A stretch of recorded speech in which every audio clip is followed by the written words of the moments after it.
Hello, guys, gals, and non-binary pals. It's me, Lart. I searched up mushroom music, and this is what I got. It was like a lo-fi hip-hop mix that apparently reminded the viewer of mushrooms. And honestly, I'm so down for it. We're gonna be listening to this on stream. It's just a lo-fi mix of songs that sound like mushrooms, which I'm down. I hope you're all ready for the mushroom vibe tonight. I'm not drawing that much with mushrooms unless I get requested to draw specifically mushroom stuff. But I did draw this cute little bug with a little mushroom on their head. I've been getting back into drawing bugs. I swear to God, I'm a by the boy. TVH. You already commissioned me for a thing, and I haven't even really gotten started on it. I tried. I got started on an idea for a ferret dragon, but it's coming along. It's very tough, but I'm excited to give it a go. Lar, it's me. Hi, Lou. A thing is here. Guys, gals, and non-binary pals, they're all here. We got a guy, we got a gal, and we got a nub. Actually, I don't know if Lou's a nub, but you give me nub vibes. So let's get into the art. I'm working on a thing for a posse named Diana, and they are a gamer. And I really wanted to, it's really cool. I got this commission through the Dealer's Den on Telegram, which is a cool little pseudo site where you can post your art, and then people can be like, oh, I am interested in commissioning you, and I like it. My friend Ruko a while back thought, hey, you should do that, and I said okay, and then I wasn't really good enough to get commissions, but now I am. So it's pretty great. I'm very excited to be a part of the den. Also, I got a tip. Hold on. Did someone already ask for something? Hold on. Warm Reese Buge surrounded by little mushrooms. Alright, that'll be the next thing I do. I'm already I've hit my stride for this commission, so I don't wanna stop yet, you know? But I will stop and do a little Reese bug for you. But ooh, that's very dark, but I kinda like it? Question mark? Also, yeah, let's do it on... Oh, you know what? Let's combine some of these layers, because, we could combine quite a few of these colored layers, honestly. In fact, maybe we'll just combine all of them like Reese does. Because all of them are going to be shaded in a very similar way. Except for this one, and except for that one, yeah. And... will this change anything if this is on top of these layers? Hold on. If I put this here... Oh, wait. I lost track of it. Oh, no. I couldn't grab it. Help. Help, I need a man. Help, I can't grab it. Help. Okay. It does not look like it has changed literally anything from being in that placement, so... Good. We're gonna go ahead and delete. We're gonna merge down, merge down, merge down. And there we go. Now it's all in one layer except for the link thing. But that's fine, because that's going to glow separately. I want that to glow separately. You'll see why in a bit. It'll be like TV screen static glow, you know? When you've been playing video games all day long and you're it's dark and the only light is coming from the television screen and you're That's not a real story. That's never happened to me. I've never been in that situation before. Do they temp banned me and never removed it? Temp banned you from what? Oh, the Dealer's Den, I'm sure. Lou with the hair. Oh, whoa. Oh, you want me to draw Lou with hair? Also, this is kind of noisy. I want the music to be loud because it's been very quiet on previous streams, but I also don't want it to be so loud that it overpowers my voice? Question mark? Just let me know if the audio is bad. Basically, is what I'm saying. But yeah, I'll get to you guys' tip commissions in just a moment, you rabid animals. I just need to get some of this done. But I won't finish all of this right away because I want... Diana said that they might come and check it out. So I don't want to finish it all right away, you know? I want to give them some time to show out. So in the meantime, I'll just be entertaining as hell. That's the goal. Did you hear about what's been going on in the stock market scene? I have never been one for the market myself. I've never been very interested in it. My dad did make me invest in like Facebook back when that started, so I do technically have an investment right now. So I am absolutely, totally a hypocrite when I criticize the stock market, because I am taking part of it in it, even if not by my own volition, and even if I'm not actually seeing any of the returns from my investment ever, because they're technically my father's. But yes, I am a hypocrite. I am part of the problem. Don't be afraid to call me out. It's fine. But I'm sure most of you have heard that Robinhood has stopped allowing poor people from making investments because they all invested at the same time with their stimulus checks, and then they started making insane amounts of money. And rich people were like, no, wait, you're not supposed to do that. That's only for us at Wall Street to do. You're not supposed to be able to make money off the stock market. After like years of telling poor people, oh, all you need to do is invest, lol. Just invest, lol. Like, why do you not invest more of your money, bro? And now people are, and they're like, wait, no, stop. Go back to being poor, shit. Oh no, oh fuck, oh god. It's great. It's really funny to see it kind of blow up in their face. Oh yeah, can I hear it? Oh, there's like talking in the music. Dogecoin. Yes. Oh, does everyone remember when all like the bitcoins were very popular, and there are all those kinds of like the fake cryptocurrencies that everyone was very into? Question mark, question mark, question mark. When like Bitcoin blew up for like a single second. It's still worth a lot. You know, Cash App tries to fucking get me to invest in Bitcoin like every time I use it. I will open Cash App and it's like, have you heard about Bitcoin? I'm like, I don't care. Maybe I will take advantage of it one day. It'll go like super down in value and like crash for like a single second, and then I'll buy in and then sell it for like $34,000 or some shit. But I literally have no interest in it because you don't really make real money off of it. It's just all like a credit system that rich people control, so it's kind of bullshit either way. So you know, it's not worth doing is what I'm saying, but I might try it just for the fun of it, you know. Like, you can try it, but I would say please be very careful with your money. I am very much about harm reduction, and so you're allowed to try whatever you want, but please just be careful while doing it. Make sure you don't invest all of your money in Bitcoin. Make sure you don't just single-handedly crash your whole life by doing it. Just throw in like a couple bucks if you see it. Don't look at it when it's like $34,000 and be like, that's when I need to buy in. It's like, if you're gonna, at least do it safely, you know? That's my whole deal with drugs and everything too. It's like, I might not be able to stop you from doing it, but please just be careful. that's my rule. Freak your Bitcoin? Yeah, it's only Dogecoin from here on out. Fuck Bitcoin. Freak your Bitcoin. It's all about that Dogecoin now, bing boy. Bling bling boy. I don't remember what group chat I was in, but for some reason I remember in one of my many group chats, Bling Bling Boy became like a meme, and I don't remember how.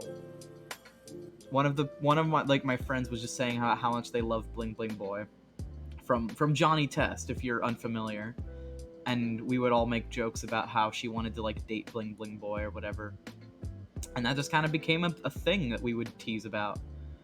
And she was like, yeah, I would date Bling Bling Boy, actually. Take his bling bling cash. It was hilarious. I don't know why that was so funny to me, but it sticks out in my memory for sure.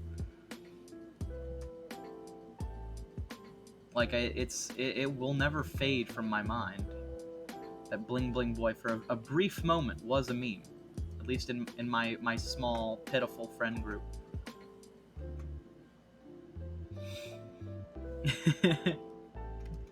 My friend group is actually pretty fat. Someone said yes. That's just in. I'm assuming that's in response to Bling Bling Boy being like being a hot monster. I guess that was probably a meme outside of that friend group, I guess.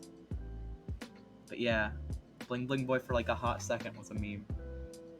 Very, very excellent.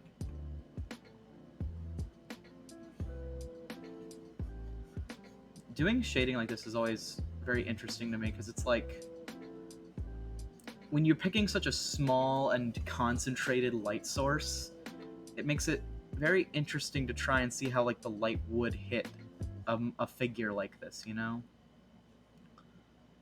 Like this does look kind of natty. Like this looks kind of natchy, if you know what I'm saying. If you're picking up what I'm putting down. But also like I feel like it kind of ruins some of my art. Maybe I'll like lower. Oh, I could lower, but I don't want to lower it too much. Maybe just a smidge. Just a smidgen.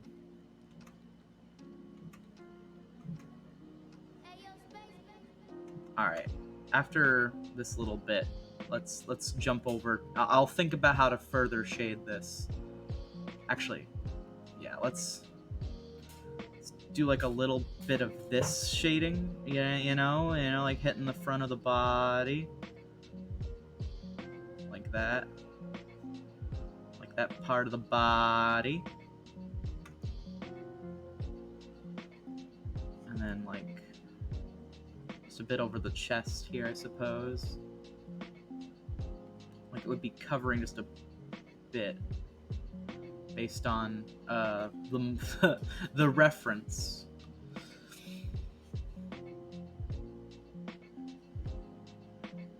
But here's we goes. Videos, games. And yes, I did make Diana play Zelda. I did that preemptively, and then they told me that it was their favorite NES game, and I was like, yo, called it. I just know the good NES games, guys. That's just it. I'm trying not to say guys. I want to say folks. Folks is like a good like gender neutral version of guys, and I'm super living for it. Buddy is here. Yo, is Reese here? Reese might be here. Reese has been on and off. It's Lar, hi. That looks amazing, not gonna lie. Thank you. I do my best to keep my look clean and good. I look amazing and my art looks amazing. Humble brag. I'm sorry. That came off as very cocky. I mean, it was very cocky. It didn't come off as anything. It was just a fucking cocky thing to say. But I do take great pride in making my art look as nice as possible. Yeah, that looks like it's like light that's like coming through a bottle. You know how light weirdly diffracts through glass and like plastic and shit? It's so even like tinted plastic, light diffracts so strangely. My landlord is still trying to call me while I'm on stream. I already warned him. This time of night I'm at work. But whatever. Cannot respond. Maybe I'll get someone in chat if one of my housemates comes into chat. Did you just hard L folks? I sure did. It's folks. Both do. You two art's best in my opinion. That's really sweet. Reese and I work very hard to make our art look nice, and I agree that Reese is the best artist and no one can say otherwise. Sorry, she's the greatest. I'm decent myself, but I definitely am. I'm not as good without her guidance, I'd say. I gave her some advice on how to do like art business back in the day, but she just continues to give me good artistic advice in general, just like when doing design work and doing clientele work and improvement work, and like even from personal art. She's just a very inspirational figure in my life, and I'm glad that she's my partner. Did you get the Patrick message? Oh, thank you. Water. He needs someone to grab the mail for him. He's trying to contact me while I'm on stream. Okay. There, I told you I'd get someone to do it from chat, but it wasn't from chat. Oh, yo, talk on stream, lol. I can't believe Tomatoes, you're here. I haven't seen you in a while. It's okay if I out your real name on stream. It'll be very silly to call you Tomatoes since I know you in real life. But if you want me to just call you Tomatoes, that's fine too. I'm down. Yes, lol, it's fine. Okay, secretly, Tomatoes' name is Devanda. That's the reveal. That's now you know. That's the true name.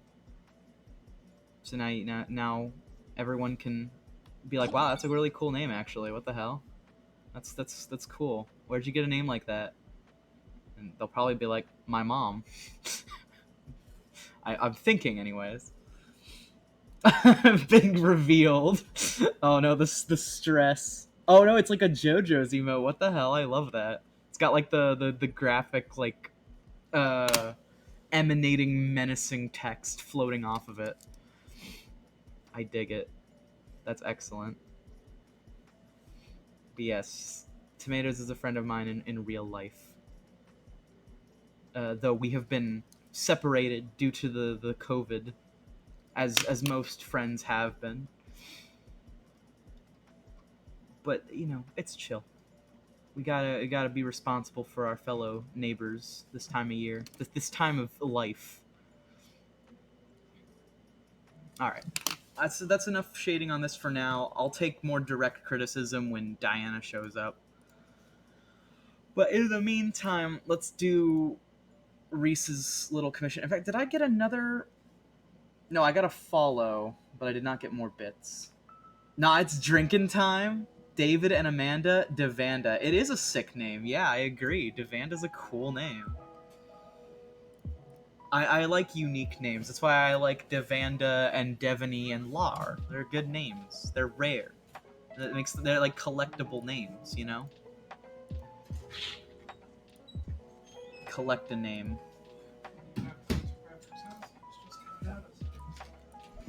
Yeah. We're just collecting cool names in chat. If you have a cool name, out yourself. Just kidding.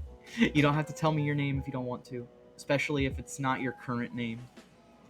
I had a really I'm not really afraid to say my old name, but I'll just let you know that my original name was very boring. It's a very, very boring name. It's like the most, like, you know how like the Mormon leader's name is like Joseph Smith? It's like that. It's that boring. It's the worst name possibly ever. But now I'm Lar, and that's way better. TBH.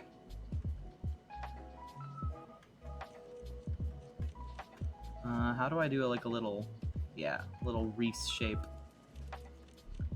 She is sitting among the mushrooms. She sent me like $6 for this, so I'm gonna make it look good. Fuck it. I only charge $5 for bug commissions. So giving me 600 bits is completely superfluous. But that's fine. That is okay. You're allowed to give me more, but you don't have to. You're not required. You only have to give me 500 bits for a bug. What would Reese be wearing in the mushroom fields? Maybe like a little jacket? Maybe a little jacky? I found making these little like pylon shapes are really good to like shape up the bugs, and then like you can kind of correct their shape. Correct the shape afterwards, you know? Just gonna be sitting in a little mushroom patch.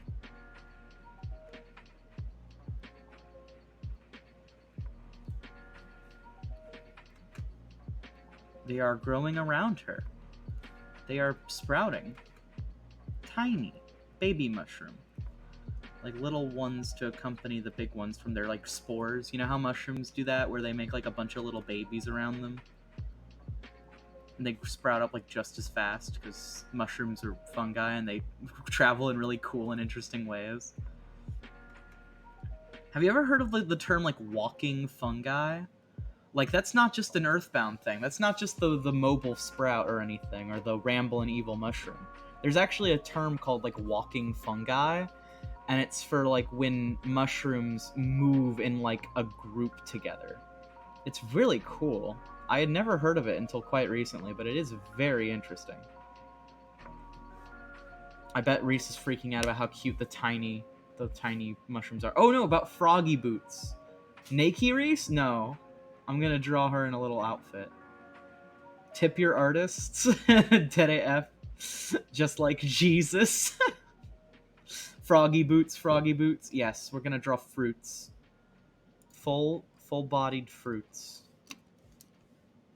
Oh, speaking of full-bodied fruits, have you all seen the art that, like, that one, I can't remember the artist's name. He's very famous and, like, prolific, but he painted over, like, the course of quarantine, he painted peppers like nude women, where he, like, painted them in, like, a really erotic light, and it looks like the peppers are sexy. Like, it's hard to, like, describe it any other way. They just look like sexy peppers. Now, I'm not saying I want to do it with a pepper, but I'm just saying he draws those peppers in a way that's like, You'd consider it if you saw what these peppers look like. I'm just saying.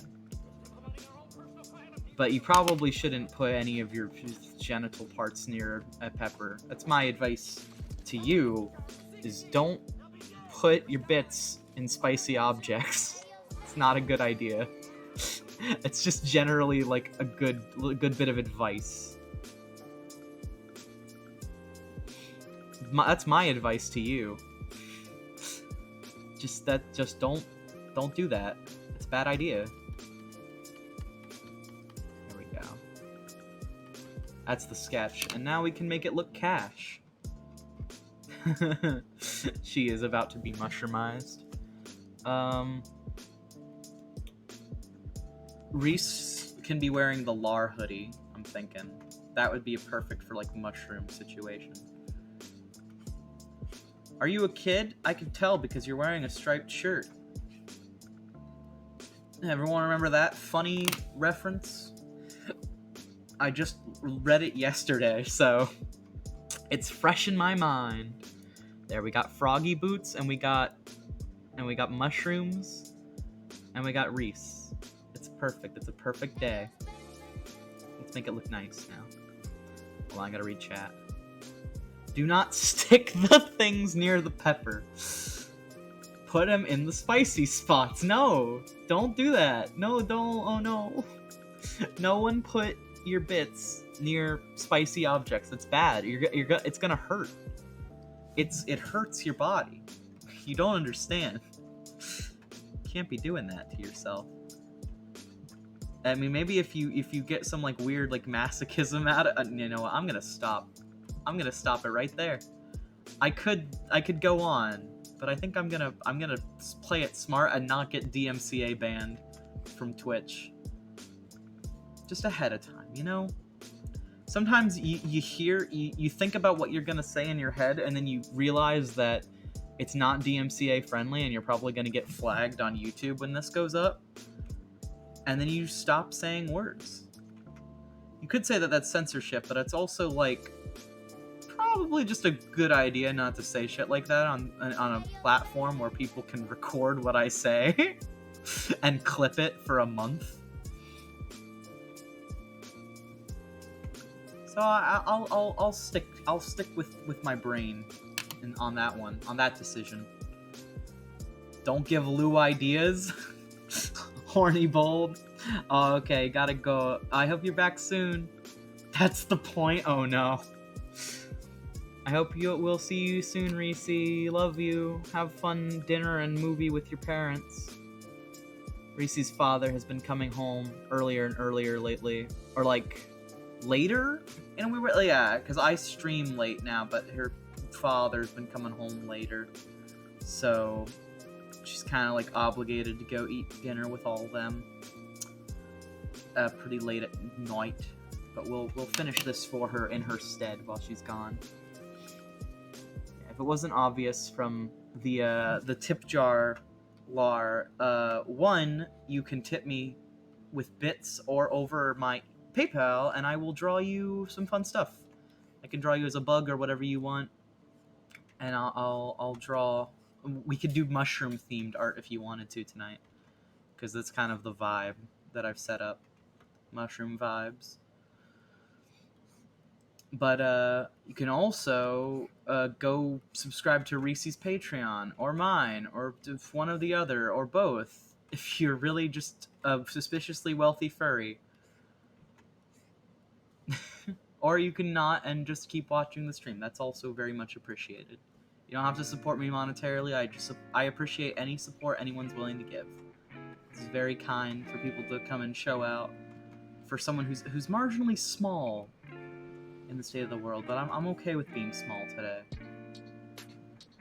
I didn't watch Soul, but I've heard like the messaging from it, and it made me feel good today. Like it made me feel existential for a bit, and then I was like, oh, actually, you know, that's okay. It's okay to not accomplish anything in life and just do things because you enjoy them. I think that's good. That's my message to myself today. Is to just do things because I like doing them. But my knee is acting up. I think one of my bruises is healing. Because I feel like tingling. You know that feeling when you're like healing from an injury and that spot just keeps tingling? I don't know if that's normal. But I can often feel myself healing like in real time. And it's like, oh man, there it goes. It's starting to heal. And it hurts because the blood is clotting. You speaking facts? Yeah, it's true. The thing about, like, you don't have to worry about accomplishing anything in life. Or at least you shouldn't have to. Like, there's so much weight put on, like, grades and shit, and, like, you have to accomplish something with your meek existence, but it's like, no. You don't have to be afraid to just be average. It reminds me of the whole thing of, like, we can glorify people for great accomplishments, or we can make paintings like The Lace Maker, where we just appreciate people for doing really basic, average things. Because most of us are going to end up being just average people ourselves, and if we condemn others to the fate of being forgotten for being average, then we are condemning ourselves to that same fate. We don't really need to be doing that. We're fine just being average, and that's okay too. That's important to remember, I think. Don't want to condemn someone for being average when you yourself are not going to accomplish anything great, or at least you don't know if you will. Because if you end up not, well, then you've burnt a lot of bridges with people who also couldn't do anything like big or accomplishing.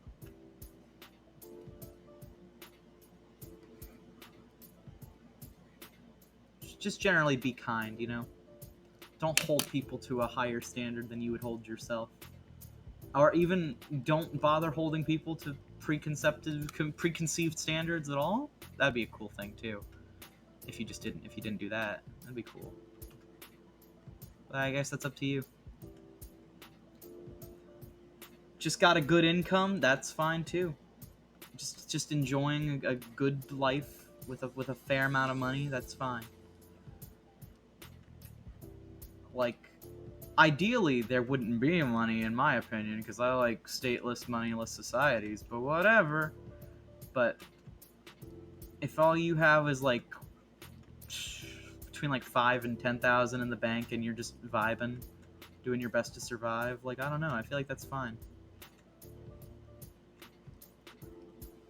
I try and give away what I got when I see people who need it more. Just trying to vibe and survive with what I got. Oh, weird, I selected this area. Get away. No selecting. There we go. Shoo. Yes. Now we can color the Reese. Let's pull up the same one as before, but do it some more. I have this reference of me and Reese floating through space.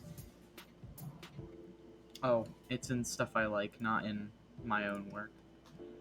Something that Reese made. She's very talented.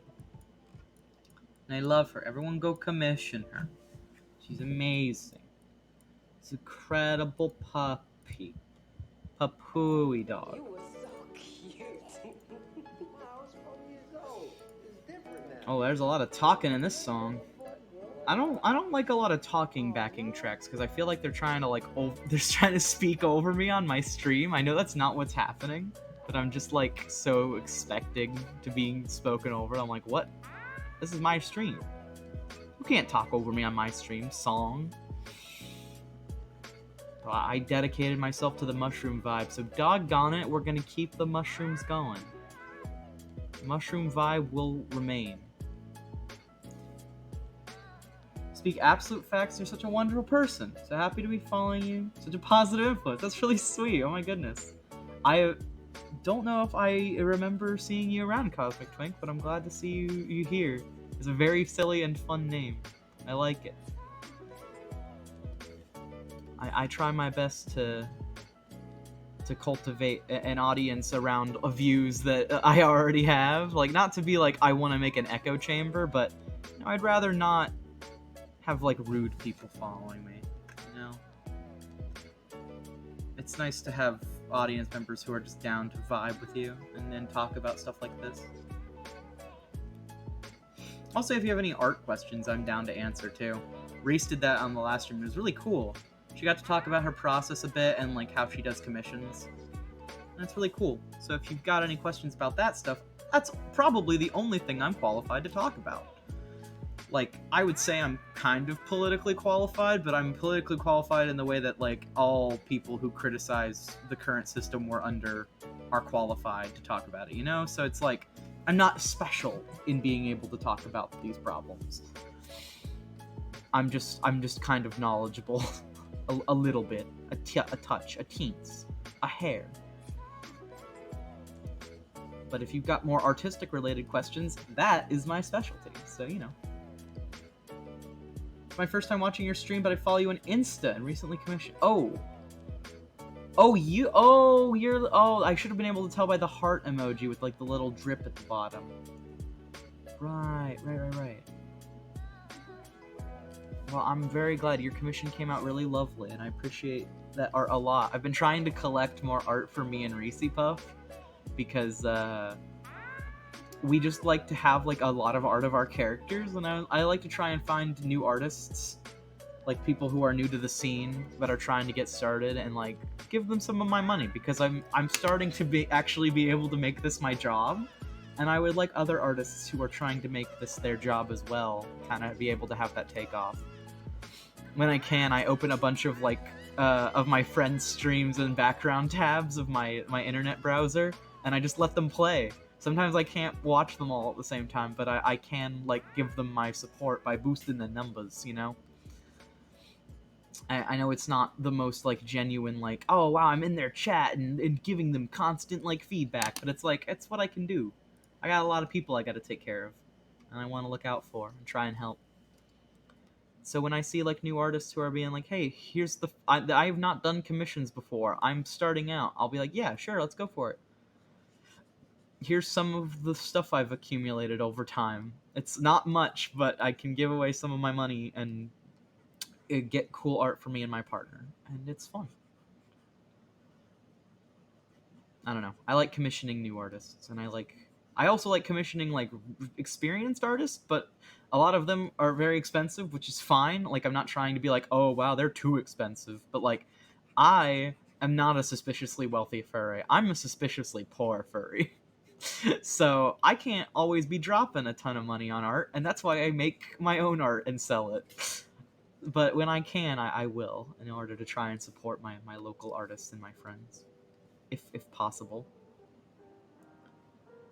So yeah, thanks for showing up though. I appreciate you coming out to the stream. It means a lot. Any kind of support is super rad. My knee's still hurting though. It's acting up, making me grumpy.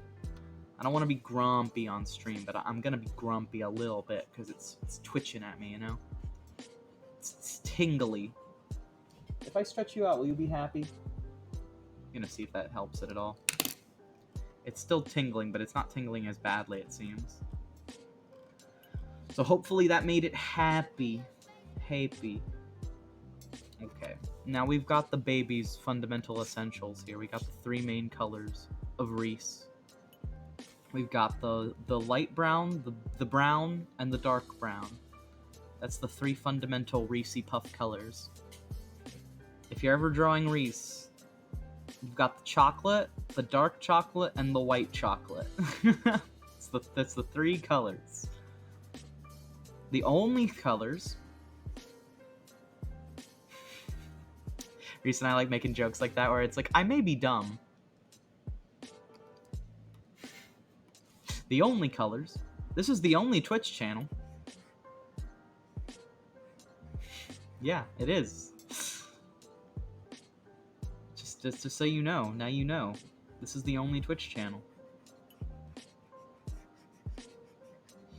But yeah, so that's our sense of humor wrapped up in like 4 sentences.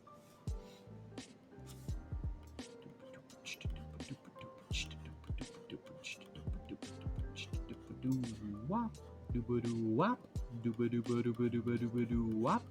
we go. Sorry, the song infected my brain for a second and I had to like beatbox along to it, sort of. Kind of doo-wop beatboxing.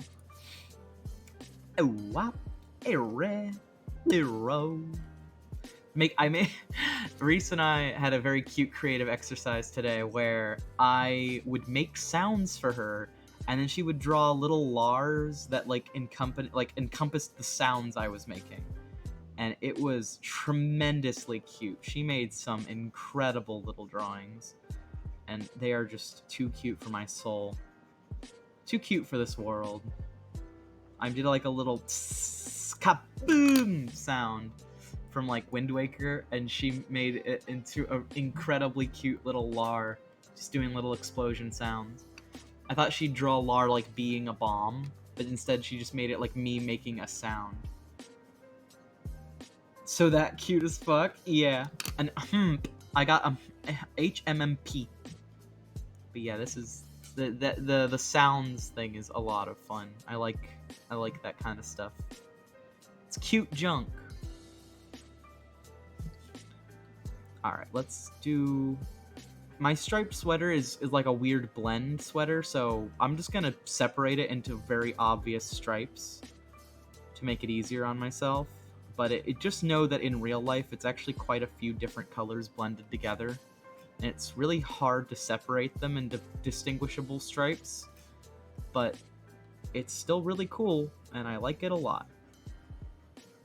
It's like my favorite sweater, and that's why Reese has it right now, because it's up in Minnesota, and she gets to hug it and wear it if she wants.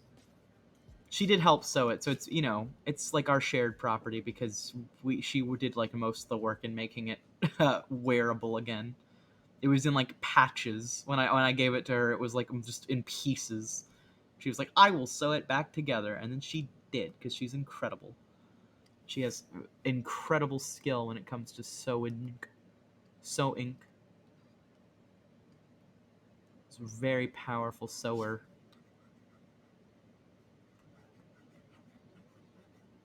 Maybe I'll do like... Yeah, I think I'll do both of these as pink, but then I'm going to do like little blue stripes just mixed in. I can't even... It's been so long. I think the actual like sweater has like orange and brown mixed in. And like some gray stripes. Maybe I'll do some gray stripes, like light gray. Like light blue gray, you know? You know, when they're teaching you about cool gray in college, I know at least at least tomatoes can understand. Devanda knows what I'm talking about when I'm talking about cool gray, because that was a big thing at Ringling, was learning about fucking cool gray. You could not take a 2D class without buying a cool gray Micron. It was like required to do any art in that class. True. Yeah. Paige is here. Hooray. Yeah. Other Ringling students will know. Just a warning if you also are planning on going to Ringling. You will need cool gray markers all the time. It is basically 100% required.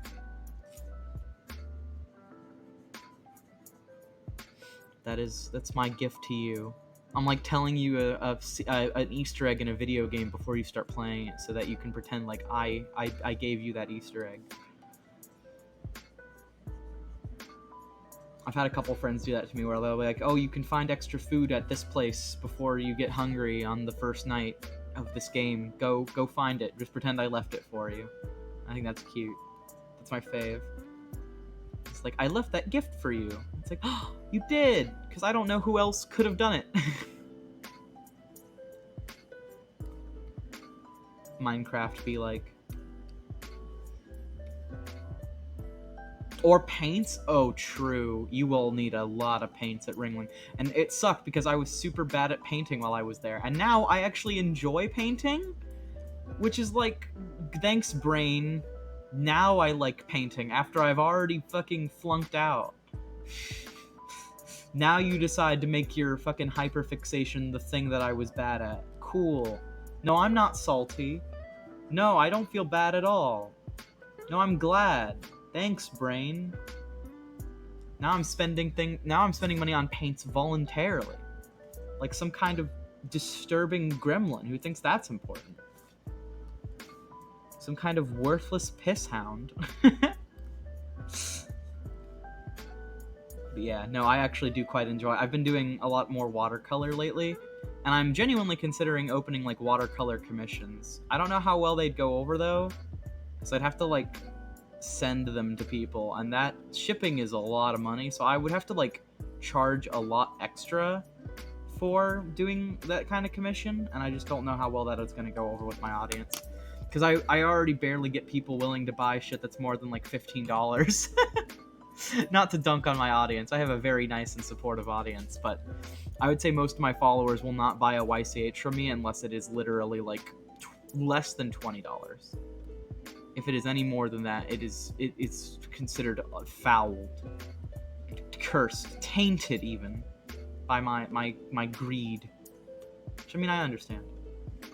But it's like, because at that point I guess people are thinking, well, why don't I just buy a commission instead? And it's like, yeah, you could, but like, this is supposed to make the commissioning process easier because I don't know what you want. And maybe you could, and if you don't know what you want, then this can help you like learn. Like, oh, hey, look, that's something that I'd love to see me and a friend doing. I just ask them to put my character in place of them, you know? I don't know. But it's, me and Reese have often talked about how hard it is to gauge, like, what people want out of a YCH, because, you know, you don't really get a lot of feedback. And a big thing that I've always made a rule of is that people don't know what they want until they have it. It's the extra chunky salsa philosophy of drawing, where it's like, yeah, you can just draw like the very safe things, but you sometimes have to go out there and just pick something random, and then that for some reason will get super popular for like no reason. And speaking of that, I might be doing some YCHs on stream today, so stick around for that if you're interested. But I'm finishing up this little bug for Reese Puff. Look at how tiny! How'd they get so small? Bitty. What should this be called? Mushroom Field? Still bad at traditional painting. I feel like I'm slightly better at digital though. You're really good at digital environments. Or I can't remember if you did like a lot of traditional environments too, but I love your environment work. You're in, Tomatoes is in game art at Ringling, and they make some incredible shit for like environmental design. Like, I wish I was that good at backgrounds. Holy shit. Like, I might have character design and like anatomy down at this point, but holy fuck, I cannot draw backgrounds nearly that good.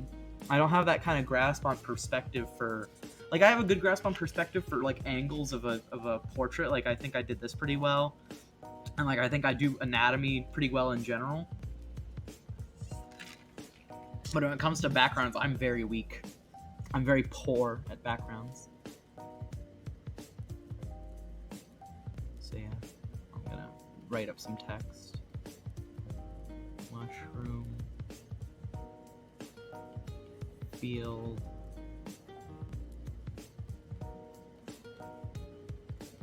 Fruits.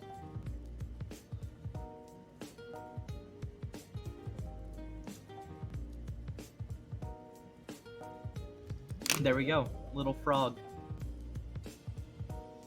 Oh, was that? Oh, I did make that on layer 1. Hold on. I'm gonna have to not redo it, but I'm gonna move the text a little bit because it's not quite even with the Reese Puff.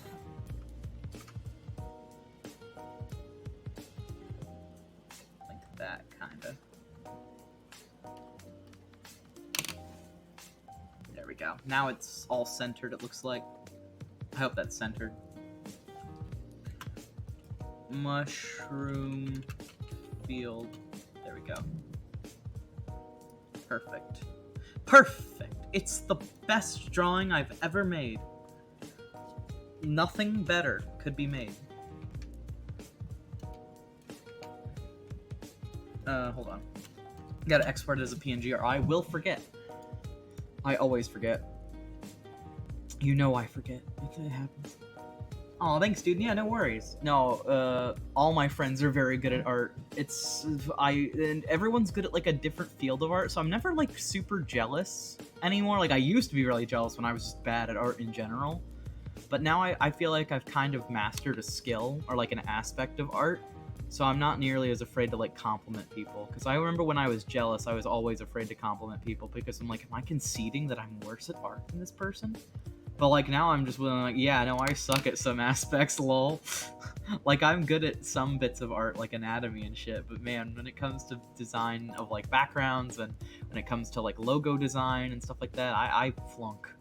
Like, man, I am basically strictly into character design at this point, and some anatomical perspective shit. And I can do, like, ref sheets and stuff with, like, based on descriptions and whatnot if you want to hit me up. That's why Rue is assigning me to make a ferret dragon for their sister. So that's my next project, but it's hard. But I'm getting there. I have some concepts floating around now, so it'll be done soon. I promise. I promise. I shouldn't promise, but I will promise. Because I believe in myself too much. Think you could maybe listen? Yeah. Okay.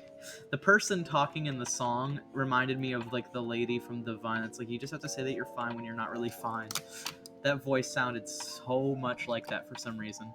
I don't even know if it actually did, but it sounded like that to me. You just have to say that you're fine when you're not really fine. Okay, now it might behoove me to do some, like, even cooler lighting effects, if that's possible. Graphic design is not my passion. Exactly. I actually think I'm fine at, like, Illustrator design and stuff like that, like doing just basic, like, flat designs for logo work, but I'm not nearly as, like, prolific at logo work as other people. I know it's not exactly where I shine as an artist, and I'm okay with that too.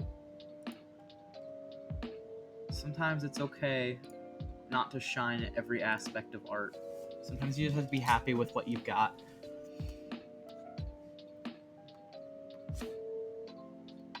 And realize that everyone's better at different things.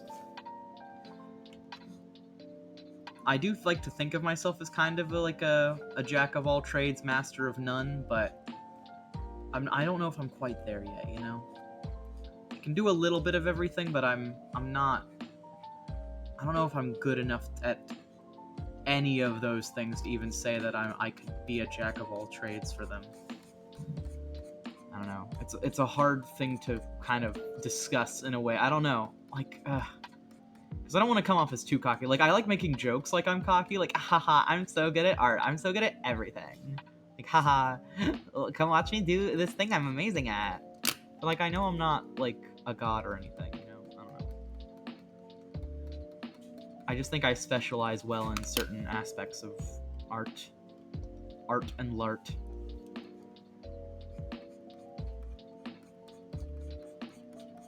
I really want to get back into animation again, too. That would be really cool to, like, stream animations. But, man, Fire Alpaca cannot animate. Like, it technically has the tools to be able to animate, but it's just really clunky. I just want to have Clip Studio back again. I miss Clip Studio. It's so good, but it crashes my computer every time I try and open it. It's like, man, I miss you, Clip Studio. Come back to me. I want you back, baby. I didn't know. I feel like Michael Jackson in the one song from the Jackson 5, Baby, I Want You Back. It's like I didn't know what I was missing until it was gone. Oh no. I want you back. I'm in that mode. Like, I need Clip Studio back in my life. Damn it. I didn't realize what I was missing until I didn't have it anymore. If I ever get it working again on my computer, I will never shit talk it ever again, because Fire Alpaca is so much worse in so many ways. I've never struggled with an art program more than I have struggled with Fire Alpaca. I will openly admit. It's just not great.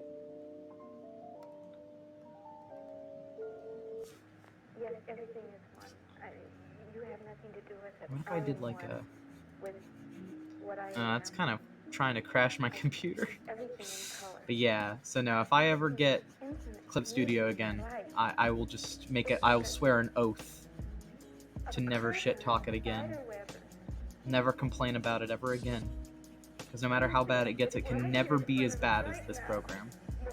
Just working on my ref sheet, so when I was working on this, like, not ref sheet, commission price sheet, I was working on this today, and I was moving around the little, like, different Lars to see how well they fit together, like, on the commission sheet, and every time I moved them, like, no, I'm not kidding at all, every single time I moved them from their spots, Fire Alpaca would reset their movement. Like, I'd have to do it multiple times over just to get it to actually happen. It was infuriating. It's terrible. I think someone needs to check PayPal. Uh-oh. I was in Do Not Disturb mode, I'm sorry. I wanted to put it on just so I wouldn't get fussed. PayPal hasn't been sending me notifications lately. I'm very sorry. So if you send me tips through there, sometimes I will not get them until much later. Also, fuck. My drink isn't leaking, but it's condensating very hard. I'm gonna put you down. You're going over there. You're going in timeout. Oh, damn. I got paid. Draw Lazy Ollie, please. Why do you send me $25 for a tip? That's too much. That's too many dollars. You don't have to give me that much money for a tip, you stinky roo. Stinky roo. Smelly. Thank you. Lazy Ollie will do. Lazy CP. Goodness gracious. Can't believe my loving and supportive followers giving me money to draw art for them. Can't believe this nonsense. What kind of backwards ass operation am I running here? Hold on, I wanna... Oh, whoops. Okay, there we go. Yeah. Let's just... Like, I wanna... You know, I'll work on the backgrounds later when Diana gets here. In the meantime, I will work on the Ollie thingy. It'll be okay. It'll be pretty good. Do you want them as a bug? Probably not. You probably want them as like a full thing. That's why you sent me 25. I don't know how to draw like a lazy Ollie though. Damn. And this would be like, this might be like a multiple stream commission. Because that's quite a bit of money. $25 is like a full-ass headshot. No, plus 5 actually, like a shaded headshot.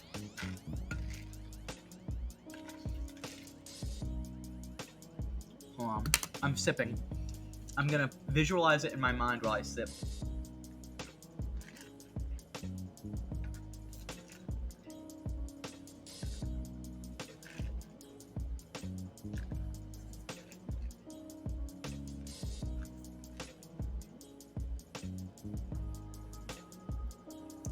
Does Oliver have a favorite drink, Rue?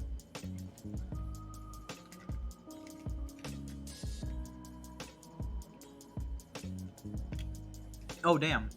I went down to like 4 viewers. I don't know if everyone's still here.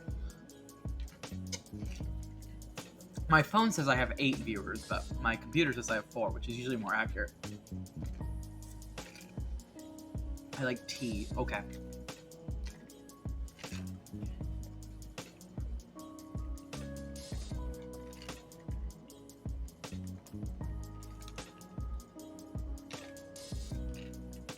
Damn, how do I convey lazy?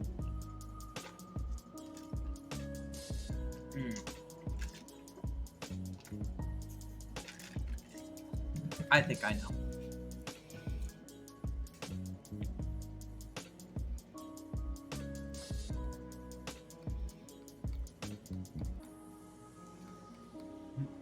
They're gonna just be kicked back. Similarly in a recliner to my commissioner.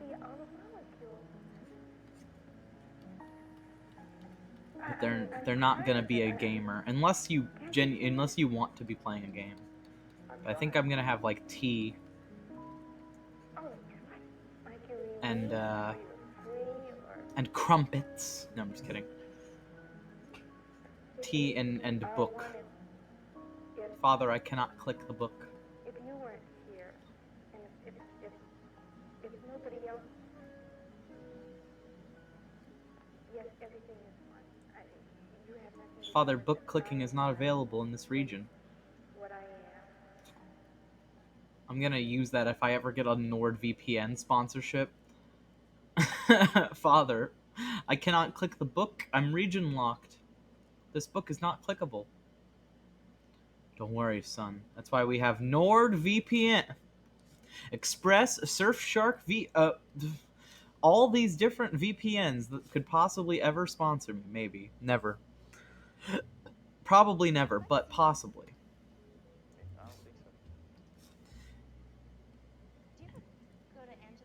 Maybe someday if I ever got popular, but I'm not really shooting for popularity. I doubt I'll ever be very accomplished, but who knows? Maybe if I keep working at it, eventually my stuff will blow up. But it's hard to say. I'm not really going for that, though. This is more of like a cool way for me to show people my process.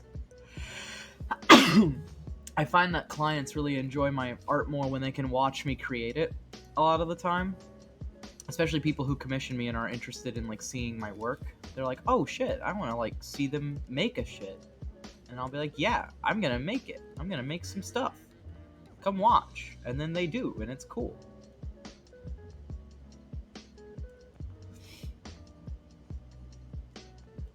I'm assuming you like warm tea because you're cultured and a human being. Just kidding, I like iced tea a lot. So I'm not a human being and I'm not cultured. That's how I always do a little like, you can tell something is steaming if I draw it like that with a little like poof over it. They are lazing.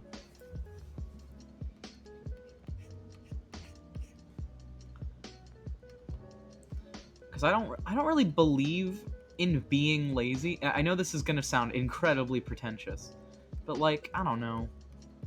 Like, being lazy is the best way to protest in a world where being productive is considered like the ultimate default. Like, oh, you have to be productive all the time. So just enjoying like a lazy day is sometimes better than nothing else. Can I have a fancy duck cup for the tea? That's adorable. Drinking milk from a wine glass. That's amazing. Enter the NordVPN about clicking books? Yes. This book is region locked, my friend. My father. This book is region locked. Don't worry, my son. I can give you Express Surfshark VPN. The only VPN. The only one. And you can unregion lock all of those books that you've been meaning to read. Oh boy, father, I will VPN immediately. That's my advertisement. That's my pitch for just insert your custom VPN here, and I will advertise it with that specific ad. Got a lumpy roo. But yeah, so back to my tirade about not believing in laziness.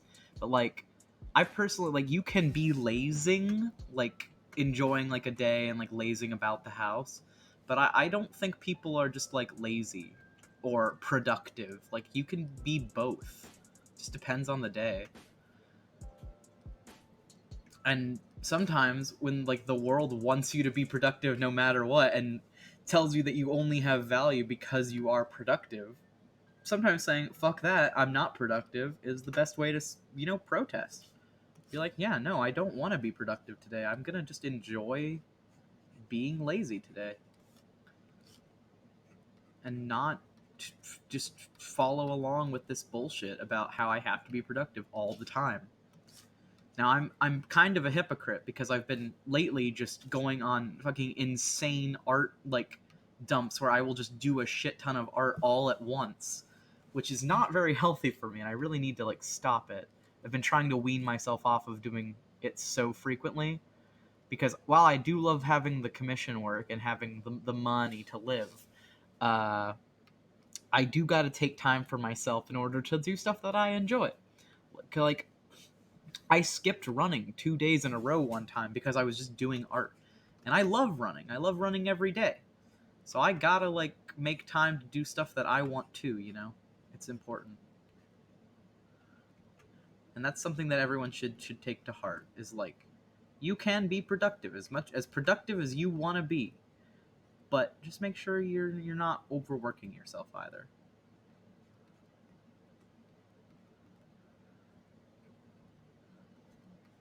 It's important to take time for yourself and do self-care.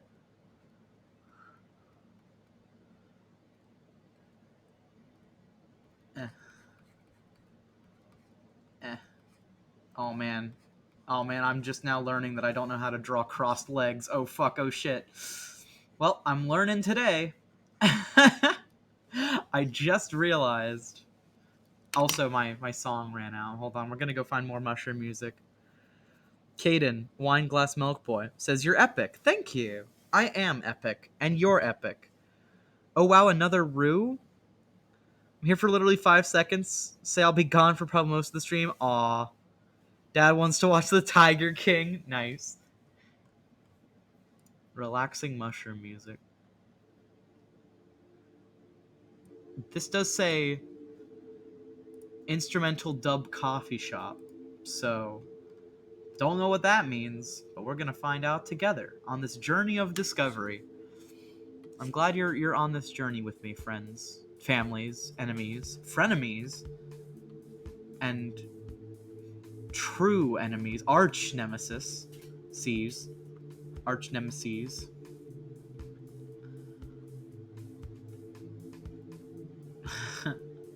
I like H-Bomb's recent joke of friends, enemies, frenemies, splenemies, and like just not explaining what splenemies is.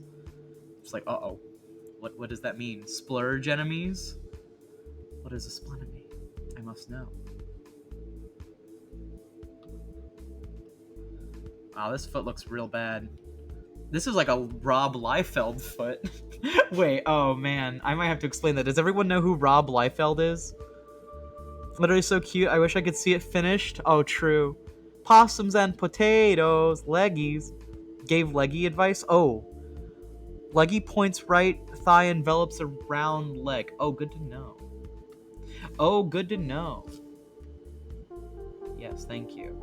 I might have to explain Rob Liefeld feat. I know that Reese at least maybe vaguely remembers. Said foot points right? Yeah, leggy points right, thigh envelops around foot like that. Right? I'm thinking that's what you meant.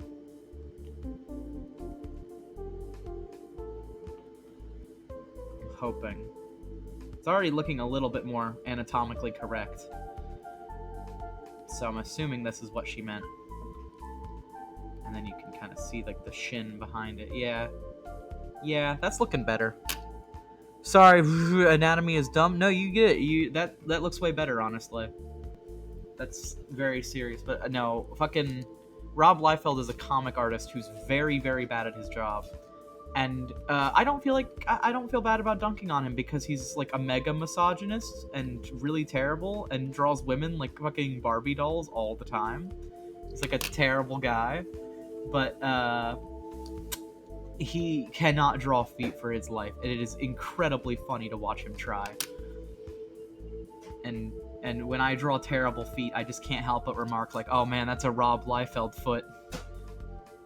And now you must go and look up Rob Liefeld feet in your free time. Then calve half circle on left of the foot. Yes, I think I did that. Did I not? A calve half circle on the left of the foot, like that. Yeah. Yeah. Oh yeah, mate. Oh yes. Thank you for the advice, Reese.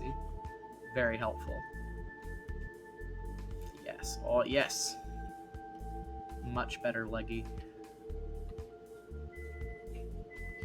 I learned a new thing. I have a general grasp on anatomy, but sometimes I need help when I'm doing like specialized pieces like this, where it's like, wait a minute. Hey, wait a minute. Wait a minute. Got a distant wait a minute. Oh, my bad. No, it's fine. You just missed it. I know you're busy with your parents. It's still very good advice. Thank you. Appreciate. Hey, wait a minute. Beep, beep. There we go. Then, man, no one wears pants on lazy days. I'm just gonna draw a shirt. In fact, you would probably you wear like fancy clothes, so I imagine you wearing just like a undershirt for like a button down, right? Did you look up Rob Liefeld feet? Is that what you're giggling about? No, people have been calling Robin Hood and asking if they have That's actually kind of amazing. This just in. Local news. People have been calling in to Robin Hood to report, to ask if they have Battletoads, which is great. Because the big thing that I was talking about the stocks earlier today, and the big thing that people have been investing in and then like buying out is GameStop stock because of their recent shenanigans. So that's pretty funny. If everyone remembers the old Battletoads joke, if you ever watch the Internet Historian video on it, I'm sure many people remember that.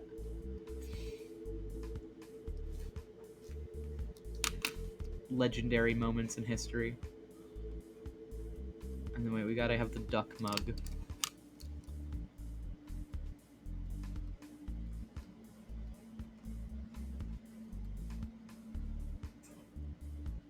There.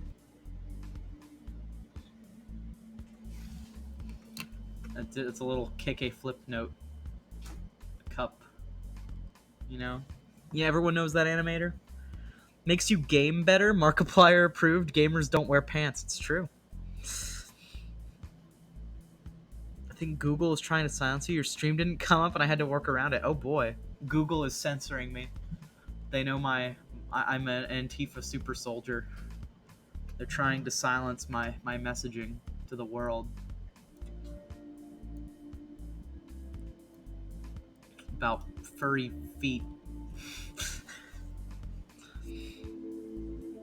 Oh gosh, Rob Liefeld feet. How could a human possibly imagine that is the way feet look? I know. Wait, we might have to show his work on stream. Hold on. We're getting into the deep feet lore now. Let me save this real quick. Lazy Ollie. Hold on. Let's go grab an image real quick. Rob Liefeld. Yes. Oh, I spelled his name wrong because his name is really not memorable and terrible. I before E except after Liefeld. Hold on. I gotta get like the picture that he drew of like a woman. Oh, also, first we got to show off this great Captain America art where he just doesn't understand perspective or proportions. It's great. It's honestly like the best thing I've ever seen. Hold on. Let's pull this up. We'll open. Well, no, we'll lock this. We'll create a new layer. Let's look at this gorgeous. We'll make a collection of Leifeld works. Make a collage. Look at this gorgeous man. Those tits are definitely properly proportioned. Like, how the fuck? 7 viewers, yay, yeah, hell yeah. The feet lore, staying as long as humanly possible. This is what peak performance looks like, yeah. This man does not, like, I feel like to fix it, you just go, right? Like, he just doesn't grasp proportions at all. He's great. Alright, we're gonna continue with this Rob Liefeld collage. Oh, hold on. File pack is being funky. It knows. It's gonna, like, send back my art. Alright, fine. Fine. Let's get more. Oh, is that the one? No. Oh! That is a good example of how he will avoid drawing feet, but I kind of want to get the ones where he just doesn't draw them at all. Or, like, he doesn't draw them well. Feet. Woman. Let me just see if searching woman along with it will change it. Oh. Yeah, that's a good one. That's a good one. Hell yeah, Riptide. That's a character that everyone remembers, right? Everyone's favorite comic character who has very normally proportioned legs to the rest of her body. What the fuck? Rob, learn 6-inch heels. Rob, learn how to draw people. Holy fuck. He doesn't grasp anything. He doesn't know how humans look. It's insane. This man. Gotta correct it again. There we go. God. Alright, let's go get some more. Hold on. We can find more. There's some... Oh, yes! This is the legendary one! This is the one. This is the one I was looking for. Are you ready? Barbie, don't go party. Yeah. He just draws women as, like, extended Barbie dolls and doesn't understand that women have, like, body proportions. Look at this panel. Look at what is this? They're ballerina toes. They're not even ballerinas. This is like a commando woman and like her arch nemesis. And like in Cable's comics, which was like one of his first comic series. So to be fair, this is not like his recent work, but this, like, Cable was his most popular comic series. And he draws women like this and with feet like this. How did he ever get a job in the comics industry? I don't understand. Who hired him? Ever? He's such a terrible... And what makes it worse is the way he got popular is just by riding off the fame of, like, Watchmen and Wolverine and shit. Like, he does not actually care about, like, comics as an art form. He just wanted to, like, ride the money train that Stan Lee started with, like, Alan Moore and all those other commie bastards like myself. But man, he just doesn't anatomy, and in so many of his, like, if you ever see him do a cover for a comic book, you can notice, because he will find some way to cover up doing the feet. Like, he will intentionally go out of his way to, like, draw fog over the feet or something. It's great. Or, like, have them be wearing, like, cartoonishly large boots. Which, to be fair, I have done. I also, like, avoid drawing feet sometimes by doing, like, triangle boots and shit. But, like, man. Oh, here, this is good. Someone made an analysis of why the Captain America one is so fucked. Let's pull this in. Let's make we'll add this to the collage. Look at how insane. Like, this is what his bones and body would have to look like. If you remove the shield from this image, it's so obvious how fucked up this is. It's so, like, clear. A new meaning to the term barrel-chested, for real. Honestly, money talks, a lot of shit is yeah. Yeah, for real, because fucking he only made as many comics as he did, I believe, because he was riding the train from Watchmen and the popularity. Oh wait, hold on. Can we line up Captain America to have the lady legs? Hold on. This is important. Yes. There we go. That's important. This is alright. We'll do one more, and then we'll stop dunking on Rob Liefeld. This is my hobby, though. I love dunking on Rob Liefeld. He's a terrible artist, and he was at a terrible time in the comics industry, and he's a horrible person, and he should never have been allowed to have a pen.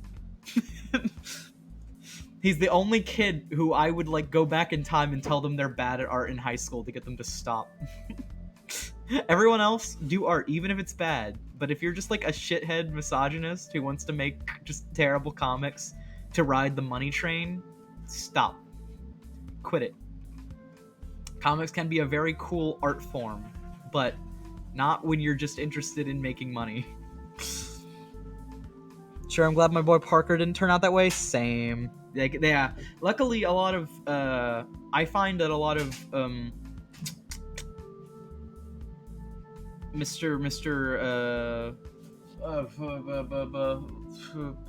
I just forgot everyone's name in the comics industry simultaneously. God damn it. What the fuck? A lot of Stan Lee's work and a lot of Alan Moore, they would commission people who actually knew what the hell they were doing a lot of the time. They would do a lot of the writing for their characters, and then they would commission artists to like draw the scenes that they would write. And so they would often like get people who knew what they were doing. But Rob just was like, no, I will write the characters and then I will draw them. And then he just didn't know how to do either. And it's like, very cool, man. How'd you ever get paid for this? And I'm now using 100 of my gamer points. You are. You'll never not be done dunking on Rob. It's true. I'll never be done. Yeah. I do love dunking on Rob Liefeld. He's great. He's a good source of like infinite comedy. Because he's just terrible. But he's at least a very good example of like what not to do when you're interested in comics. Like, if you are interested in making them like your art form, you should go out of your way to do everything he doesn't. Like, learn how to draw proper anatomy, or just learn how to write and then commission an artist who knows what the fuck they're doing. Oh, here, this is a good last one. This is a very famous scene in one of his comics where Deadpool is like kicking Captain America in the face, and this is what he thinks Deadpool's foot looks like. This is just what he thinks feet are. This is a recent one, too. Like, this is one of his more recent comics. And this is just what Sonic shoe looking ass. Yeah! Right? Like, this is just what feet are to him. Go on in and make everything awful, but totally... Yeah! Like, if you're, like, one...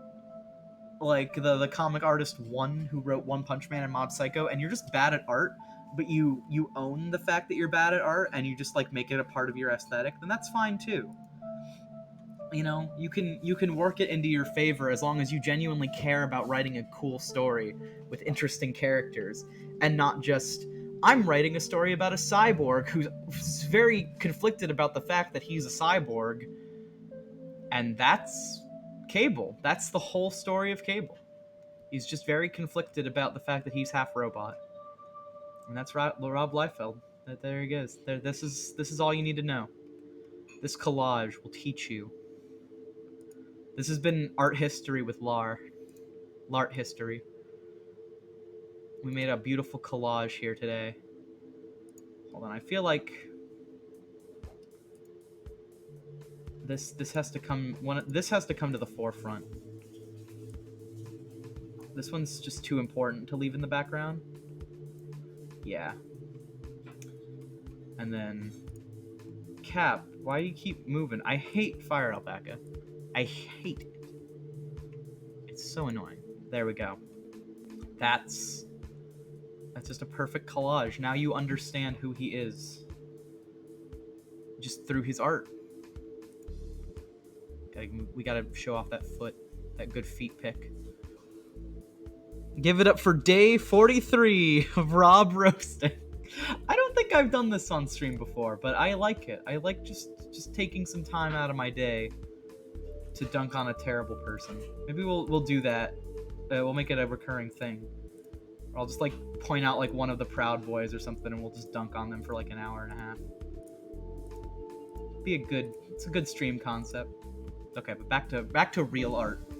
Back to not Rob Liefeld art. I say with not nearly the following he has, but I will very cockily say that I am a better artist than Rob Liefeld. He can make more money than I ever will, but I will maintain to my dying breath that I am a better artist than he is. And I'm confident in saying that. Weekly terrible person check-in? Hell yeah, that would actually be a kind of fun bit. Maybe I don't want to like obviously don't like harass Rob, like he's a shit person, but you don't gotta go out of your way to be like, hey, let's go fucking assault his social media or whatever, because he's just whatever, he's just a shit dude. Just let him be weird in his little corner and cry about it. It's like I wouldn't want to start like harassment shit, but I would like to just have like some time every other stream or so, and we could just dunk on some shit person. It'd be kind of fun. It'd be kind of silly. But I'd want to be very careful with that responsibility. Having that much negativity power can be very, very scary. Oh. Preach. I will only preach rarely. And only about like truly just like scummy salt of the earth people, just like people that I can't stand. But there's not too many people like that, luckily.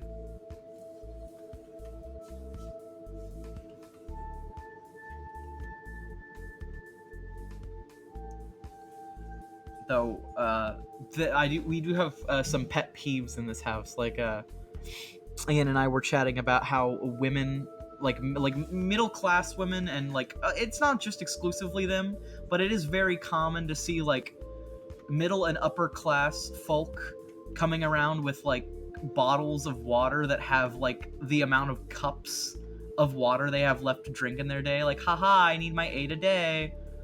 Like, what? It's water. Just drink water. You don't need a bunch of other drinks, but it's like, I guess most of them are getting their nutrition through the money that they drink, I suppose. They just blend up the money and drink it. I guess that's what they need all the money for. But then, like, they need water. So they have to, like, assign themselves certain amounts of water to drink in a day. But it's like, if you just are a normal human being, I feel like you drink, like, 8 cups of water just naturally, right? Is that just not a thing when you're rich? Do you blend up the money? You blend up the metal coins? You drink it? I don't know. I don't understand.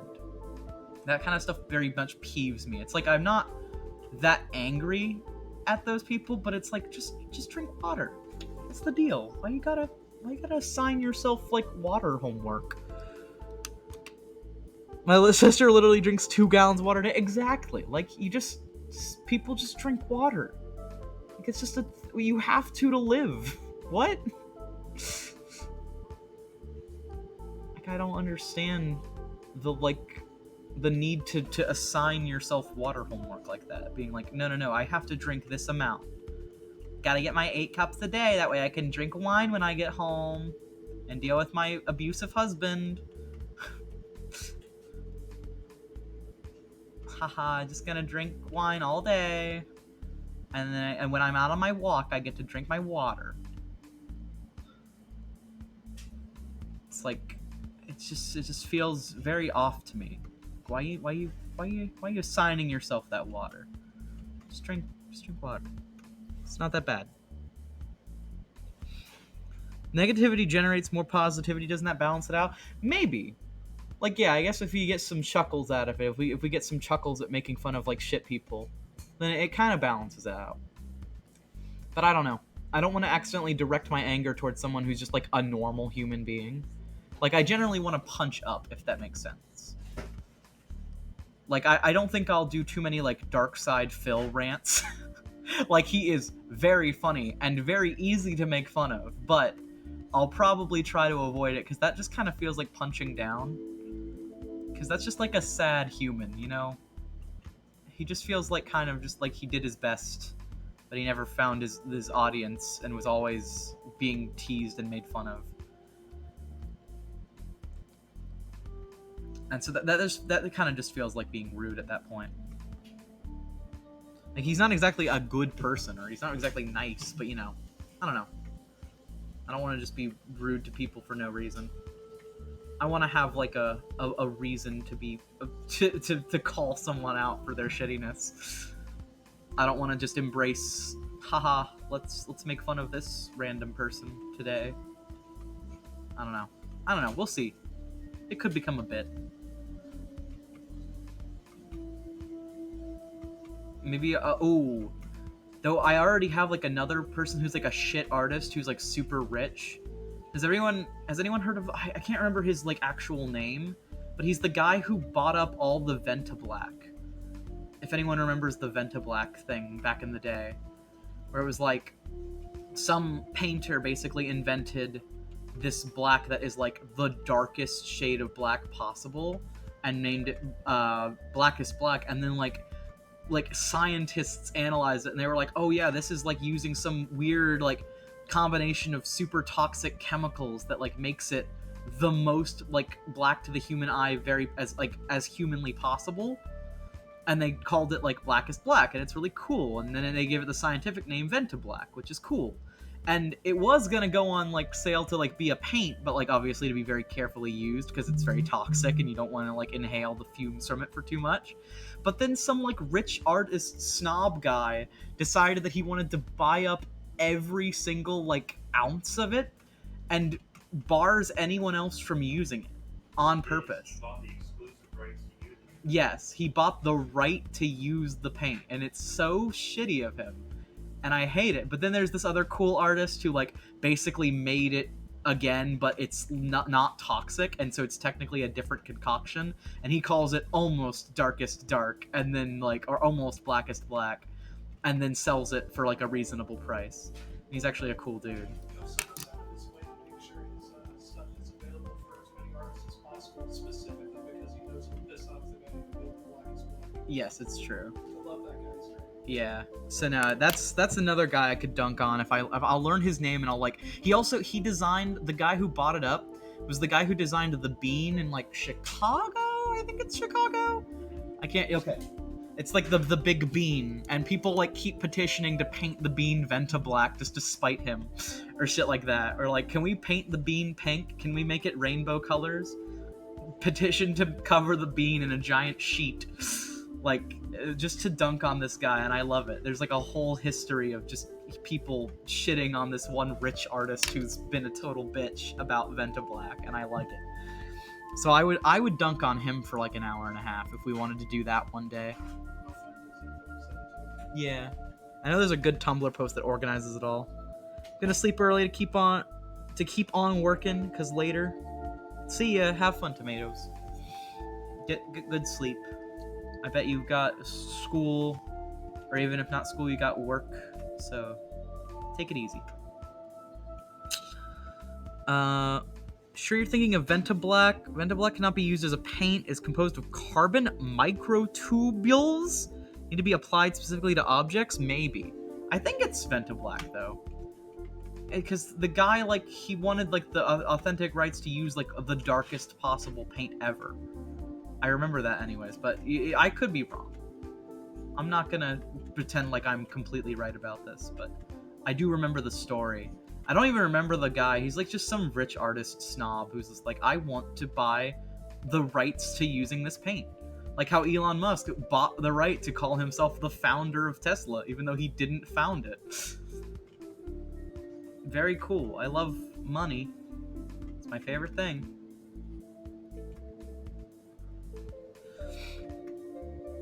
But that's enough of my commie rants, I think.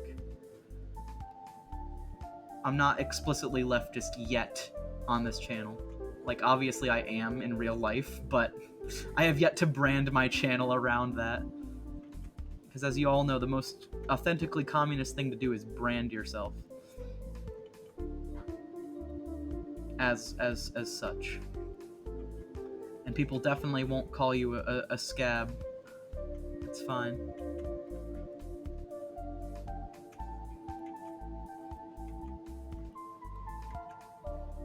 But no, I kind of want to make this channel, like, explicitly lefty, because, I don't remember, there was, like, some old Tumblr post about it, but they were talking about, like, how, you know, how a lot of, like, Markiplier and, like, Jacksepticeye are kind of the exceptions, they're really nice, but, like, a lot of, like, famous gamers, especially PewDiePie, are very explicitly, like, fucking friends to Nazis and shit. And it's like, I'd much prefer to have, like, an audience where that's not the case, where I'm still like, haha, you're fun, friendly gamer thing, and also artist sometimes, but instead of occasionally just falling into spewing right-wing ideology, instead I do the opposite. That would be really cool.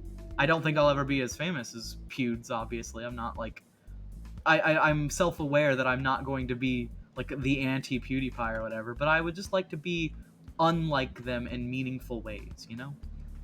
That's the important thing, is I'd like to be better, at least morally and politically. Also, what the hell is going on? I didn't hit the Control-Z that many times. My lines just deleted themselves. Alright. Cool beans. Sweet beans! Yeah, I might have already talked about this on stream, but one of my favorite comic artists, Mallory, who does Sweet Beans comics, followed me at, like, the beginning of June last year, and it meant a lot to me. It was super cool, because I had already looked up to her for a while and loved her comics, and then she just suddenly was like, yeah, I love your bugs and, like, the cute stuff you draw. And I'm like, ah! What? Like, I can't believe you follow me. What? Like, what the fuck? But she's just like a normal person. She's rad. She makes cute comics. Go follow Sweet Beans Comics if you haven't. She also has a Patreon. You can give her money too if you want. If you're a suspiciously wealthy furry, you can do that. But you don't have to. But just give her, like, likes and shares on her comics. They're cool. They're cute and, like, very pro-trans and, like, self-betterment and stuff. It's really cute and fun. I like them. They make me feel comfy. Some of my favorite characters in her comics include Abby and Ivy, because Abby, it makes me feel comfortable in my own body, and Ivy acts like me and makes me feel comfortable about being a delinquent, even while I'm in my 20s. And I don't know. She draws relatable comics. Haha. But, like, for real, they're just really wholesome and uplifting, and they make me feel good about yourself a lot of the time. I find, anyways. I hope that they can do the same for you. Viewers at home, folks at home. Oh, want to become famous? We got a bot. It happened again. I'm gonna squish him. Everyone come look at the bot before I squish the bug. It's gone. Squished. It's like when you squish a cockroach on the side of the road. Or more accurately, when you squish a cockroach in Half-Life 1. Little Dorito-shaped cockroaches.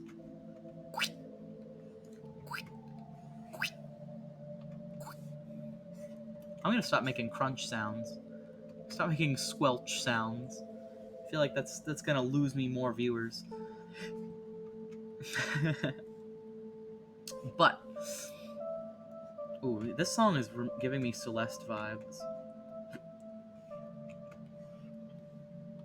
I dig it. Celeste.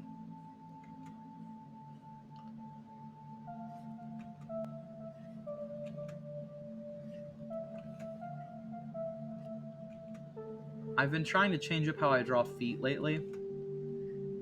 This has been my more consistent style as of late, where it's like digigrade. I've always been doing like plantigrade for a while, but I've been trying to do like more digigrade stuff. I think it's coming along well. It's definitely harder than plantigrade, but it's not impossible.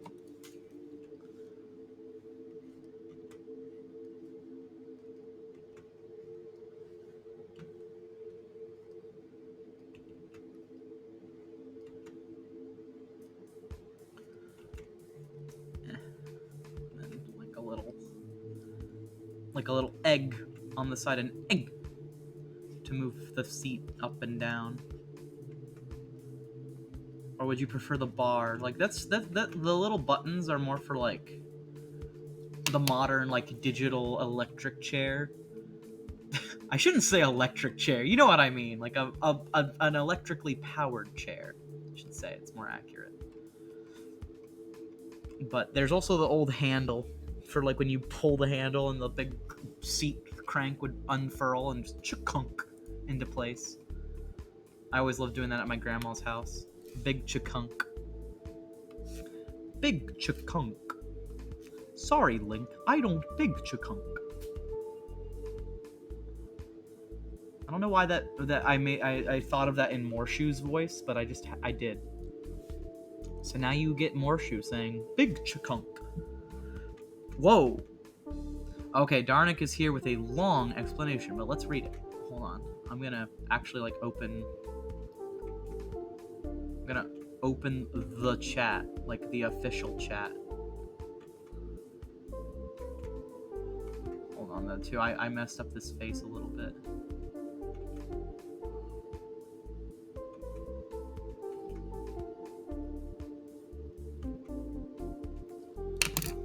There we got lines. I think that's as much as I'm gonna do on stream.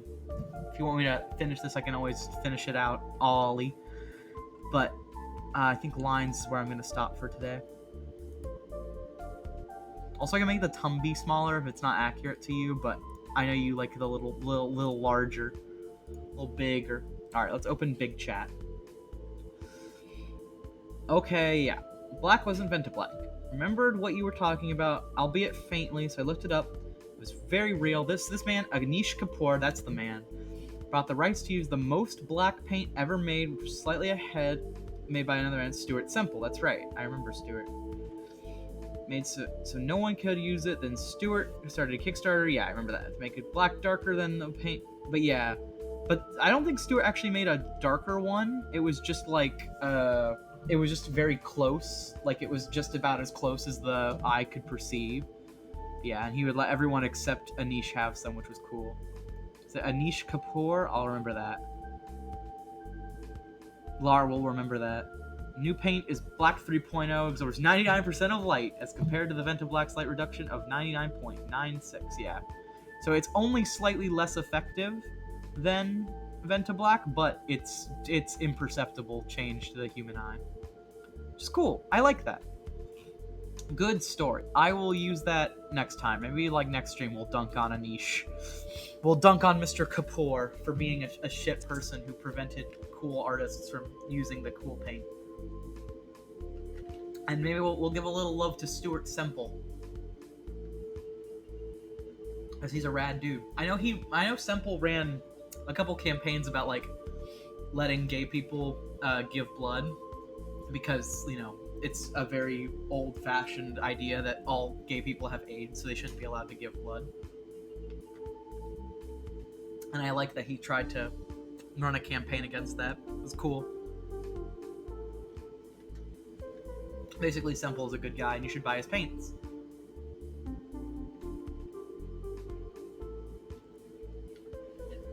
He also made paints like Pinkest Pink and Lightest Light too, I think, but I'll cover that when we actually talk about him. And he made some excellent paints. Sorry, I'm still drinking my coffee. Trying to get more energy in my system. But yes, thank you, Darnik, for helping explain the art history stuff, because I forgot the names and I forgot that it was actually not Ventablack, but dope.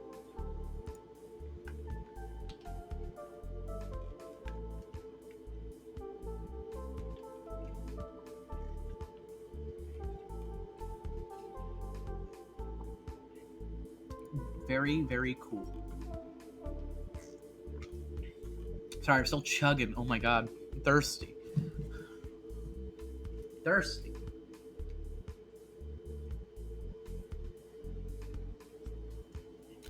And I'll save one final sip for later. The final sip. The closing remark sip. Man, it's only been an hour and 42 minutes. It's crazy. It feels like I've been streaming for hours. Alright, well, I still can't think of a good background to give this, so I'm gonna BRB, and then we're gonna work on my commission sheet. And then we'll probably do Rue's other commission. So be right back. Let's let the music play. BRB, guys. Folks, not guys. Lads, folks. Non-binary bulks.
Oh, I'm reading that Black 2.0 smells like cherries. That's very cool. I like that. That is very cool, and I want to use it. That's awesome. Thank you for the art history lesson. That's actually super rad. I'm doing stretches right now, but let's check in, gay gaming gamers. How's everybody feeling? I'm doing head, shoulders, knees, and toes. Do-wee-da-do. Stretching my body. Been sitting down for too long.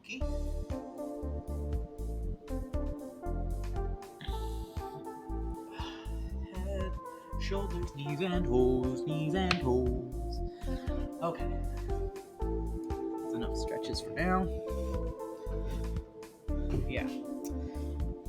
Gamers, report in. Gay gaming gamers. Calling all game. Calling all gays. I simply must know. Reporting, hell yeah. How's everybody feeling? Is it a good night? Is it a bad night? What's the vibe? I want to know. How's life? Come at me. Also, if you have questions, feel free still. I'm open for those still. Ooh. Very well, just doing some homework. Homework is fun. That's like, I always take it as a compliment when people are like using me as background music. I just think that's nice. Also, wow, speaking of my background music, it's loud. Let's turn it down a little bit. But yeah, I don't mind being used as background noise. That's really nice. It's very relaxing. Okay. I want to like I want to make this like rainbowy, or ooh, maybe I'll make it vapo wavy. Yeah, that would actually be really cool. And I could make the background all like space themed. Maybe I'll make some of the text white just to make it pop from like a spacey background. Could do some serious vaporwave. Because my last commission sheet was like very bisexual themed. It was very like 3 specific colors like purple, pink, and blue. But this time I'd like to make it like rainbowy, but also like limited rainbow, you know? Like specifically like green and yellow and purple. It'd be really nice. It'll contrast against my yellow and blue character pretty well, I think. It'll be nice. And then still gonna wait for Diana to report in. The gay gaming gamer of the evening. It'll be lovely. And she can give me some direct feedback. They can give me direct feedback on the work that I'm doing. I've been reading Sherlock Holmes lately. It's my favorite new little series of books. Man, it really does strike me how funny these books are, and it strikes me how bad a lot of the adaptations of Holmes is now, as like looking back, because like you always know that like Sherlock is bad. Everyone's watched the H-Bomber guy analysis of like Sherlock is terrible and here's why. Like everyone knows that Sherlock is a bad show, but man, it really shows how bad it is when the books are so much funnier than the show. Like the show tries to be funny with like Sherlock being a snob, but like the books just have him being like a dork a lot of the time, and it's hilarious. Straight up, Watson is describing his like process one time in the very first of the novels, A Study in Pink, and Sherlock goes about the house like kneeling over stuff, sniffing people's lips, like looking all over the place, trying to like make sure he gets every single bit of information. He's getting all the sights and smells and stuff, and then he goes out of his way to describe the fact that halfway through the fucking investigation, Sherlock just laid face down on the floor, like belly down, face into the dirt, just on the floor for like a huge part of the investigation. And Lestrade and Gregson and Watson just watch him dumbfounded, like, what the fuck are you doing? What is your deal? And I love it. It's so good. It's so entertaining because it's just like he's just a dork, and it's great. Is just an idiot, but he's also very smart.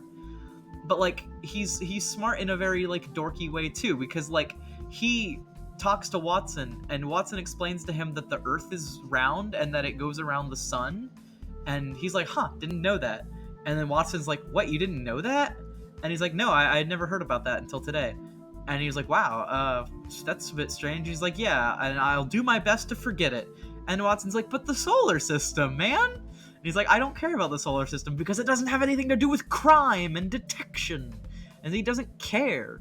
So he just fucking pieces out. He's like, "No, I don't care. I'm not gonna remember that the Earth is round and that it orbits the sun. I don't care." So like, Holmes has a weird philosophy where anything that doesn't benefit his trade is worthless information and therefore will be instantly forgotten. And it's great. If it's not history or art related or something that can specifically benefit his line of work, then it is to be forgotten instantly. And that's just, it's incredible. He's such a dork. And he's such an idiot. Like, he's incredibly smart, but he's also just a fucking stupid idiot all the time. And it's great. I don't know. It's hard to describe how entertaining it is to watch this like man work, but he is so fucking funny. Like, very consistently too. Like, you'd think that like an old book written in like the 1800s would be like kind of bland and like very very flat and just about the mysteries, but they're funny. They're hilarious. I'm here, but I have no audio. Oh, sad. I'm not gonna forget how to tie my shoes because it does not apply to chemistry. Thank you, Link Deleted, for inspiring me to do this. But yeah, I know. Holmes just has a very weird style of believing in intelligence, where he's like, the only thing that benefits me, like, he will remember shit about like tobacco leaves, and he remembers all this shit about like art history and like how to play the violin, and he remembers like every type of cigarette, and he memorizes all these very weird and like disparate things, and he learns chemistry and to like be able to scan for blood, and he learns different poisons, and like he's so knowledgeable about so much, but then he's just such an idiot about so much too. It's great. He just doesn't know anything, like nothing that a normal person would find important, but he's so hyper focused. Like, it is not a stretch to say that I think that Holmes falls on like the autism spectrum, because he straight up hyper fixates on crime and nothing else. He finds nothing else of interest in it. So like if it does not immediately play into his interest, he just doesn't care. And I don't know, I can relate to that as someone with ADHD, and it's really hard to like keep my attention. And it's relatable, and he's a dork, and I like it. I don't know, he's great. The stories basically are good, and you should go read them. Arthur Conan Doyle is surprisingly funny. He is, he's not above his time. It's kind of like reading Lovecraft in some ways. Like, he still calls Native Americans Indians, and he doesn't always be very polite when it comes to like racial minorities. But he doesn't usually use any slurs like Lovecraft does, at least, and he's generally more polite. And he even kind of wrote a pseudo-feminist story back in the day with Irene Adler, which is really good. So, he's not the worst. He could be a lot more bad for a man in the 1800s. And I think that the amount of progressive writing we got out of him is more than you'd expect from most people of his time. So yeah, they're worth reading, even if you are a minority and you're worried about what an old-timey person would say about you. But like, also, there's a lot of queer coding in the book, so if you're gay, you'll probably really like reading into Watson and Holmes's relationship, because man, there's a lot to unpack in that relationship. They are super fucking gay, like all the time. It's great. They have like, it's so clear to like, if you're queer, you'll get it. You will understand. Like, you'll be like, yep, they're gay. But like, if you're straight, I'll be like, no, they're just close friends. But like, they always call each other their partners or their companions. It's really sweet, and they always have like kind of like very deep like personal bonding moments about like, oh yeah, if I ever seem like I'm just out of it, don't feel bad. I'm just going through it, just let me do my thing. I don't know. It's very sweet, and it has a very gay vibe to it, and I quite enjoy it. Like, there is great crime to be solved and great stories to be told, but also they're fucking gay, and it's great.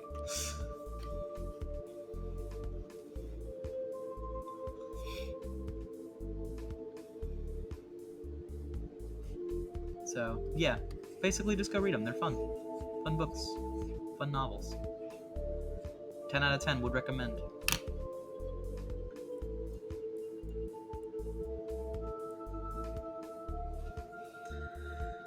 Found the Tumblr post. I was busy looking for it. Yeah, Darnik actually came and explained it all to us. Anish Kapoor and Monsieur Stuart Semple.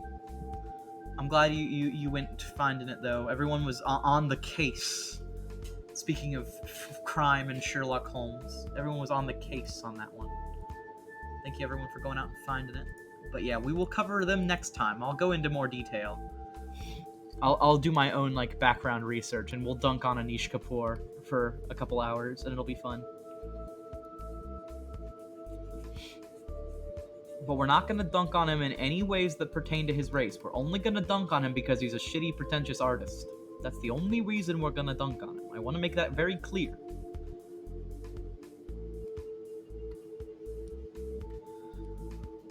Anish really, really sucks. Yep. I feel like a scout from Civ 5 that got back after the invention of a satellite.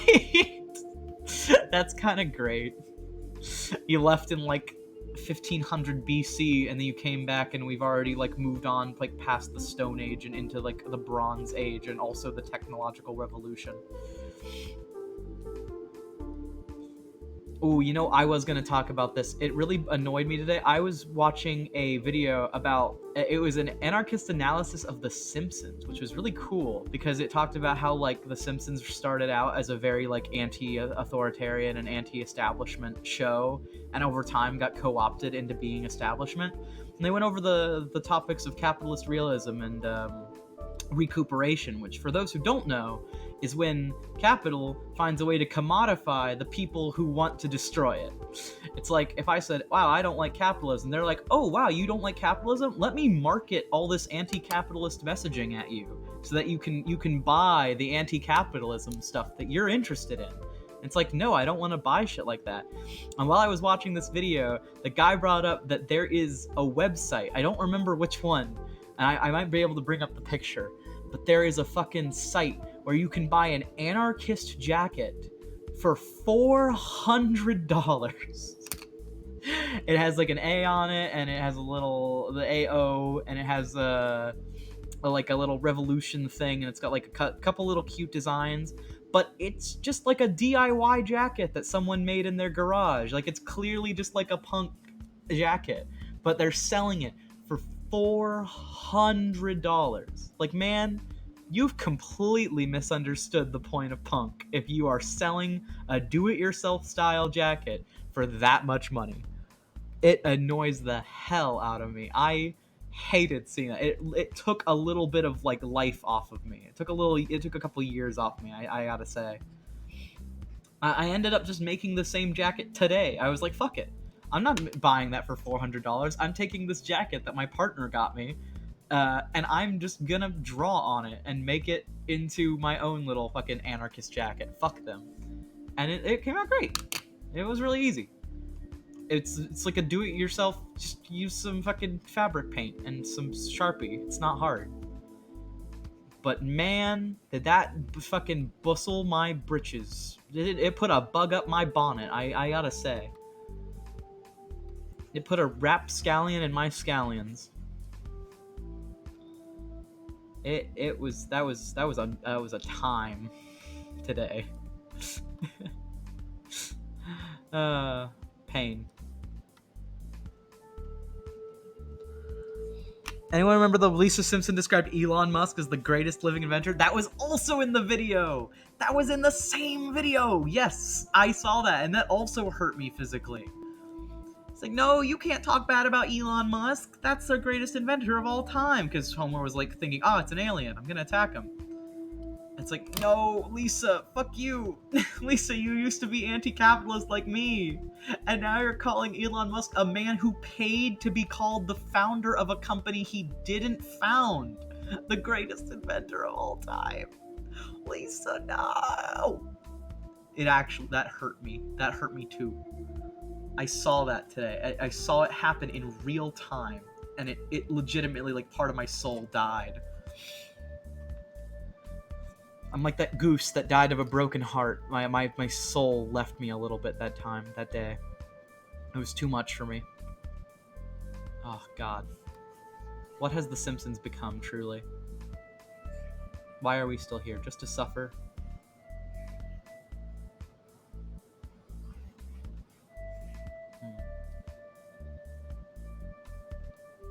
I want to, like,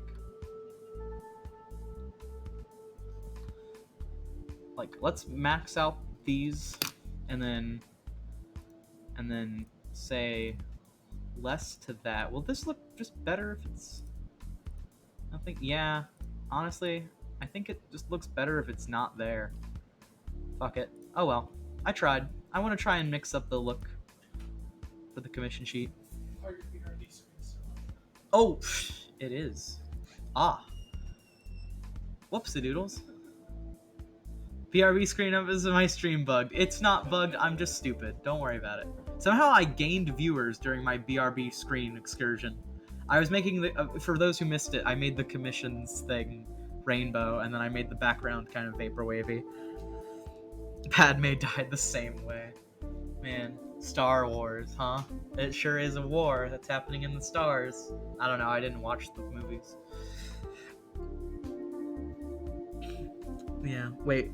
Flick putting bugs in his ass? No. Flick is a wholesome baby. He kisses his beaver boyfriend goodnight. That's all I need to hear. Flick is a precious boy. And he just... Maybe even not a boy. Maybe Flick is NB. He just likes he, him pronouns. Flick gives me hard they, them vibes. I'm not gonna lie. They're just that kind of designed character, you know? I keep pointing it out to... I like pointing it out to my other friend group, because my other friend group is a bunch of, like, horny boys in their, like, middle age... in their 20s and 30s. And I'm like, boys... you don't need to be lusting over anime girls. And, like, I'll point out when anime girls dress up, like, in very specific ways that make them strike me as non-binary, and I'm like, oh, they give me hard they them vibes. And they're like, what the fuck are you talking about? And I'm like, they look non-binary to me. Like, that's how I would dress if I had the option. If I had that specific clothing. Nah, he gay. He can be gay and non-binary. They're not mutually exclusive. I feel like people forget that a lot of the time. Like, trans and non-binary not mutually exclusive, and, like, you can be gay and non-binary too. It's a very weird line. It's like, you know how sexuality is like a spectrum? It's kind of like that, where it's like, you know, gender is also on that spectrum. And it's weird. That's how I would dress if I won anime. If I was anime, exactly. Like, if I see, like, a girl, but, like, or, like, sometimes they'll call anime boys who dress like girls the term that I don't like. And I just like, whatever, call them a T, whatever, it's whatever. But it's like, if it's like a guy dressed up in like a really fancy like kimono, but then also has like a shadow demon surrounding his shoulders, like, that's cool. I would dress like that if I was an anime. Fuck it, that's cute. I don't know. I feel like that just gives me hard they them vibes, you know? Like, totally someone would dress like that if they didn't want to be perceived as, like, a certain gender. But then they get called a trap because they're just, I guess, they look too much like a girl. And they're trapping the straight man into banging them or being attracted to them. It's like, sorry that your sexuality is so fragile that it can be broken by a single cross-dresser. Jeez. The only tea we need is the kind of Uncle Iroh prepares. That's true. I like that. That's a good thing. It's a good turn of phrase. Just need wet leaf juice. That's all we need. Let's make like a dirty sidewalk. Dirty, crusty, gross sidewalk. That's a little too dark. That's a little too light and contrasting with the background. That's just the same dark. That's too saturated. That's too unsaturated. You gotta find the perfect middle ground for this background. Is that what I had before? Kind of looks similar, but I'm digging it. Chamomile tea. Still no audio, but the price sheet looks great. I wish I knew how to make mine look interesting. I would just include... Well, Reese doesn't have audio. But if anyone's making a price sheet for commissions, I would say just include everything that you're willing to offer. Like, if you do multiple styles like I do, where it's like, oh, I want to do Night in the Woods style stuff, include that. Or if you do bugs or chibis like I do, like, I'll just put in, look, you can get a custom bug for $5. Look at this little bug. It's so easy. You can just get it for $5. And if you want your character drawn like Night in the Woods is, then you can get it for $25, because it's not going to cost nearly as much as a full body, but it is still like a full body of a character. It's just really tiny. So, like, you know, you'll be charged some stuff, but it won't nearly run you as much as a full commission. So, like, I would just include everything that you're willing to, like, do. and then just pick a style, I guess. I don't know. Like, I just want to do like a simple background. I thought doing like a little vaporwave background would be cute. That's what I'm going for. Just some pinks and some turquoise and some purple and some yellow. Turquoise is a great vaporwave color, by the way. If you're looking for vaporwave colors, Lewin Flicks colors, that would actually be very fitting. You already look like a little Banui chameleon. Good commission idea. If you're interested. But yeah, Flick is like my fashion icon, though. I always wear leather like he does. Is my fave. I generally just like wearing like leather jackets and stuff. It's fun. And like obviously leather vests and stuff too. Since two of my examples, that one and this one, include leathery, but whatever. Don't worry about that. Haha, ignore my complex relationship with gender. Just look at how this cute cat is drinking out of a mug. How cute this cat is. How cute this cat. Cap it up.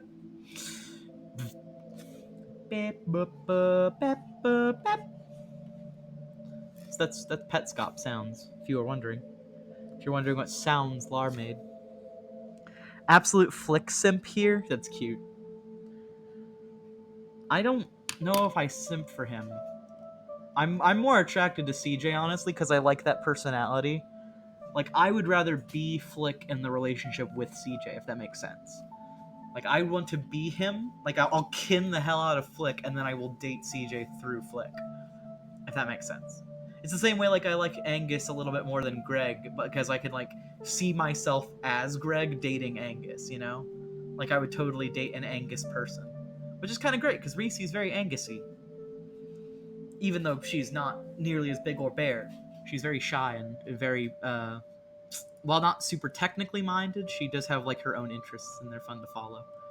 Fun to be around. Just a great person in general. I'm going to take the final sip of my coffee.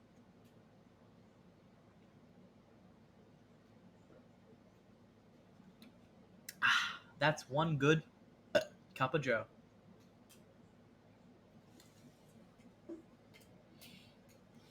Now it's time for water, so I don't dehydrate myself.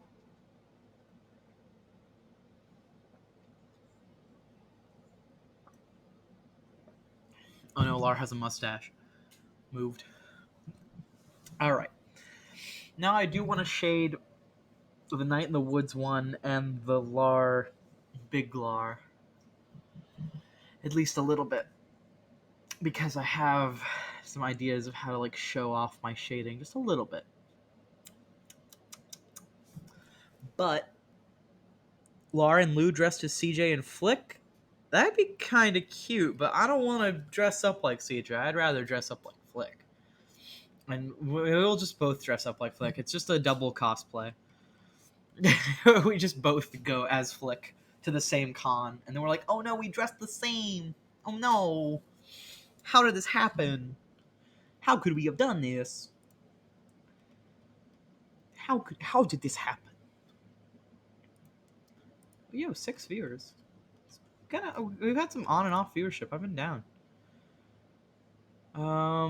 Into an enchanting forest, magical Celtic music, mystical forest, mushroom forest. I'm down. Let's do it. Mushroom. Ooh, this is good. This is a good song. This is like Loop's theme from the D&D campaign. My little mushroom witchy thing. Alright, let's lock that up. Tumby. The reason I drew the Tumby is I was gonna draw like Lar, like not with clothes on, but then I decided no, I want to draw with clothes. But I was like, I already had drawn the naked Lar with, you know, with no bits or anything. I had drawn them nude, and I was like, well, fuck it. I'm just gonna draw like the clothes kind of around the nude form, and it worked pretty well. You can't even tell that it was originally drawn without clothes. Yeah. I'm tired. Does anyone remember that Mario clip? I think that's from like Mario Teaches Typing or something. It's like really like a silly game. Very, very cringy game. But I will always remember, I'm tired.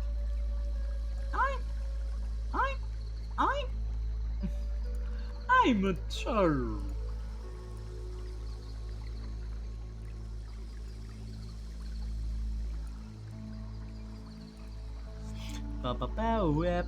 No, wait. I just megalovania'd. I'm so sorry. So sorry if anyone was just harmed by that. I can't believe I megalovania'd on stream. This is so sad. I'm not even playing Undertale tonight. And I already megalovania'd. This is so sad. I still need to make those adopts. I plan on it. I promise. They're coming. But I also have a couple YCHs I need to finish. I promised Reese I'd do this one YCH that she really wanted to see. And I need to do the adopts. And I need to do some commissions still. But I might work on the YCH tonight because we still got like a solid hour left, I feel. Right? I don't know if I can fill air for that long. I guess we'll find out. We will find out. Can Lart keep talking for a whole 55 minutes, 45 minutes? I'm pretty good at talking. It's one of my special skills. But I don't know if I can talk for that long.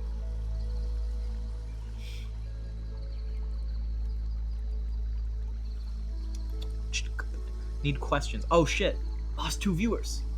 My numbers, they're gonna... Oh, I only lost 1 viewer. My phone just lied to me. My numbers are gonna be unboosted. Oh no. Quickly, someone ask me questions so I can be entertaining. I'm getting no questions. I don't know what to say. I have chat box on screen and everything. You get to see your questions come up in real time, yo. Ya folks, ya NB folks and friends at home. I'm sad that Tomatoes went to bed because I know her in real life, and it's easy to play off of her because I already know her, and we have like stuff to talk about. But now I have to rely on people that I haven't met in real life. Oh no. Luigi, I'm overdosing on ketamine, and I'm gonna die. Paisano. It's getting dark. I'm gonna leave that where it's at. I don't even know if that was funny. It just kind of hurt to say. Do you think it's possible? I absolutely do. It's always possible, Darnick. Showtime. If you believe it's possible, it is.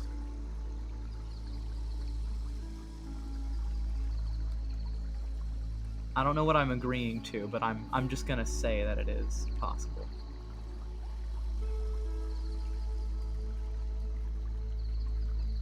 Actually, that kind of looks good like that.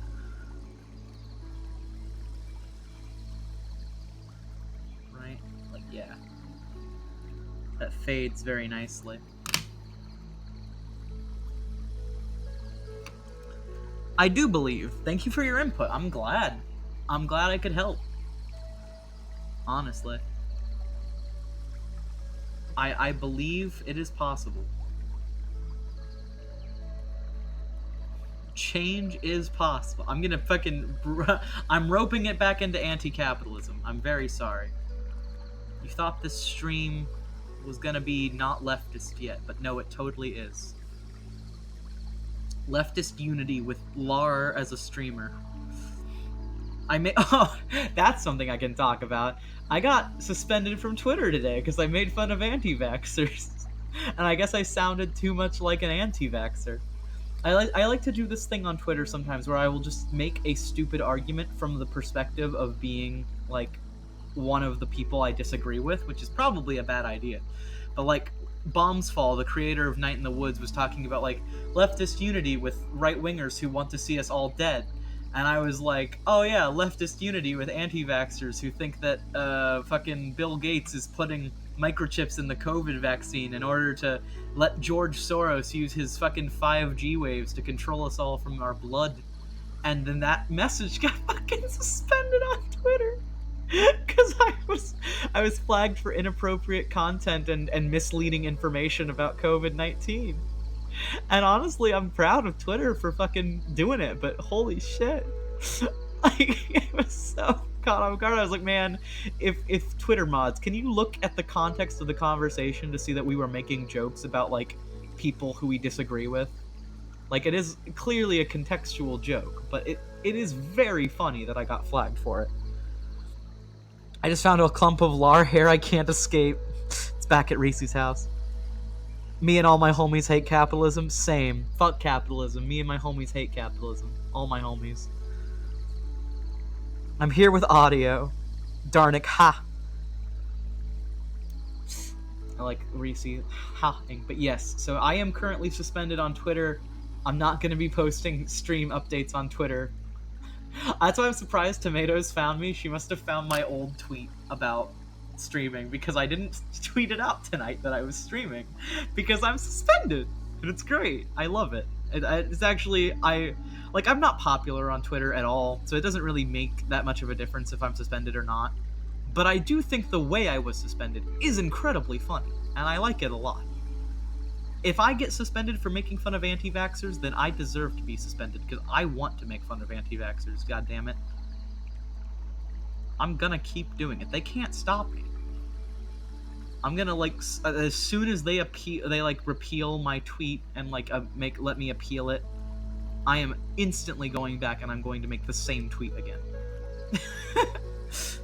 I'm going to continue to dunk on anti-vaxxers. They cannot stop me. Twitter can try, but they can't. They'll never be able to. You simply cannot. Like from our Undertale stream, Asgore is telling me you cannot.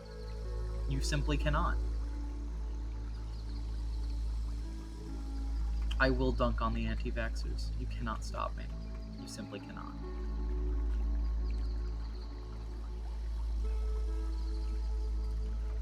I don't know. Yeah, like that. Like that.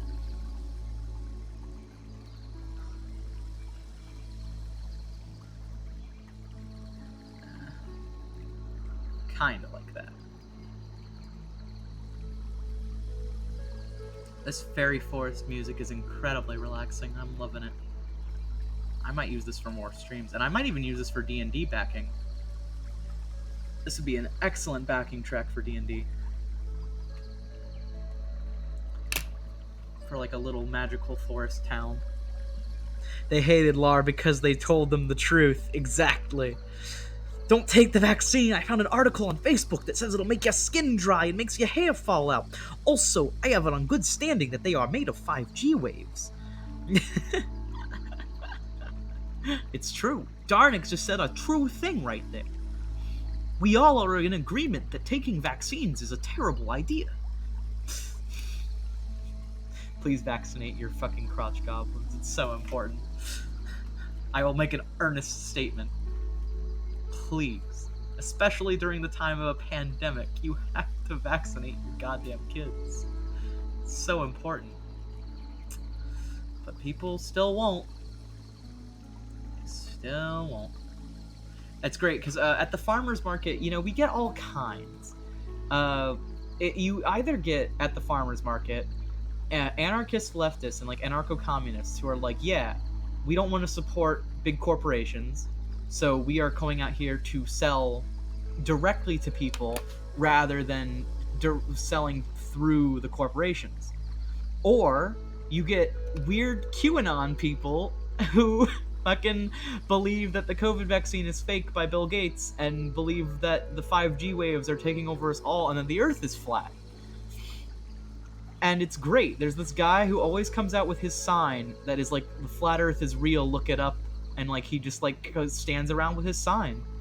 He comes out every day, every Saturday, And he just comes out with his sign, and he claims the Earth is flat, and that we should go look it up online and follow his YouTube. He's like, yeah, I've made lots of videos about it. You should go look at my YouTube. I got it on good standing that the Earth is really flat. I promise. NASA is lying to you guys. The moon landing has been faked as well. It's just like, and then he went off on like a fucking like COVID vaccine rant recently, and it's great. He's just an insane man.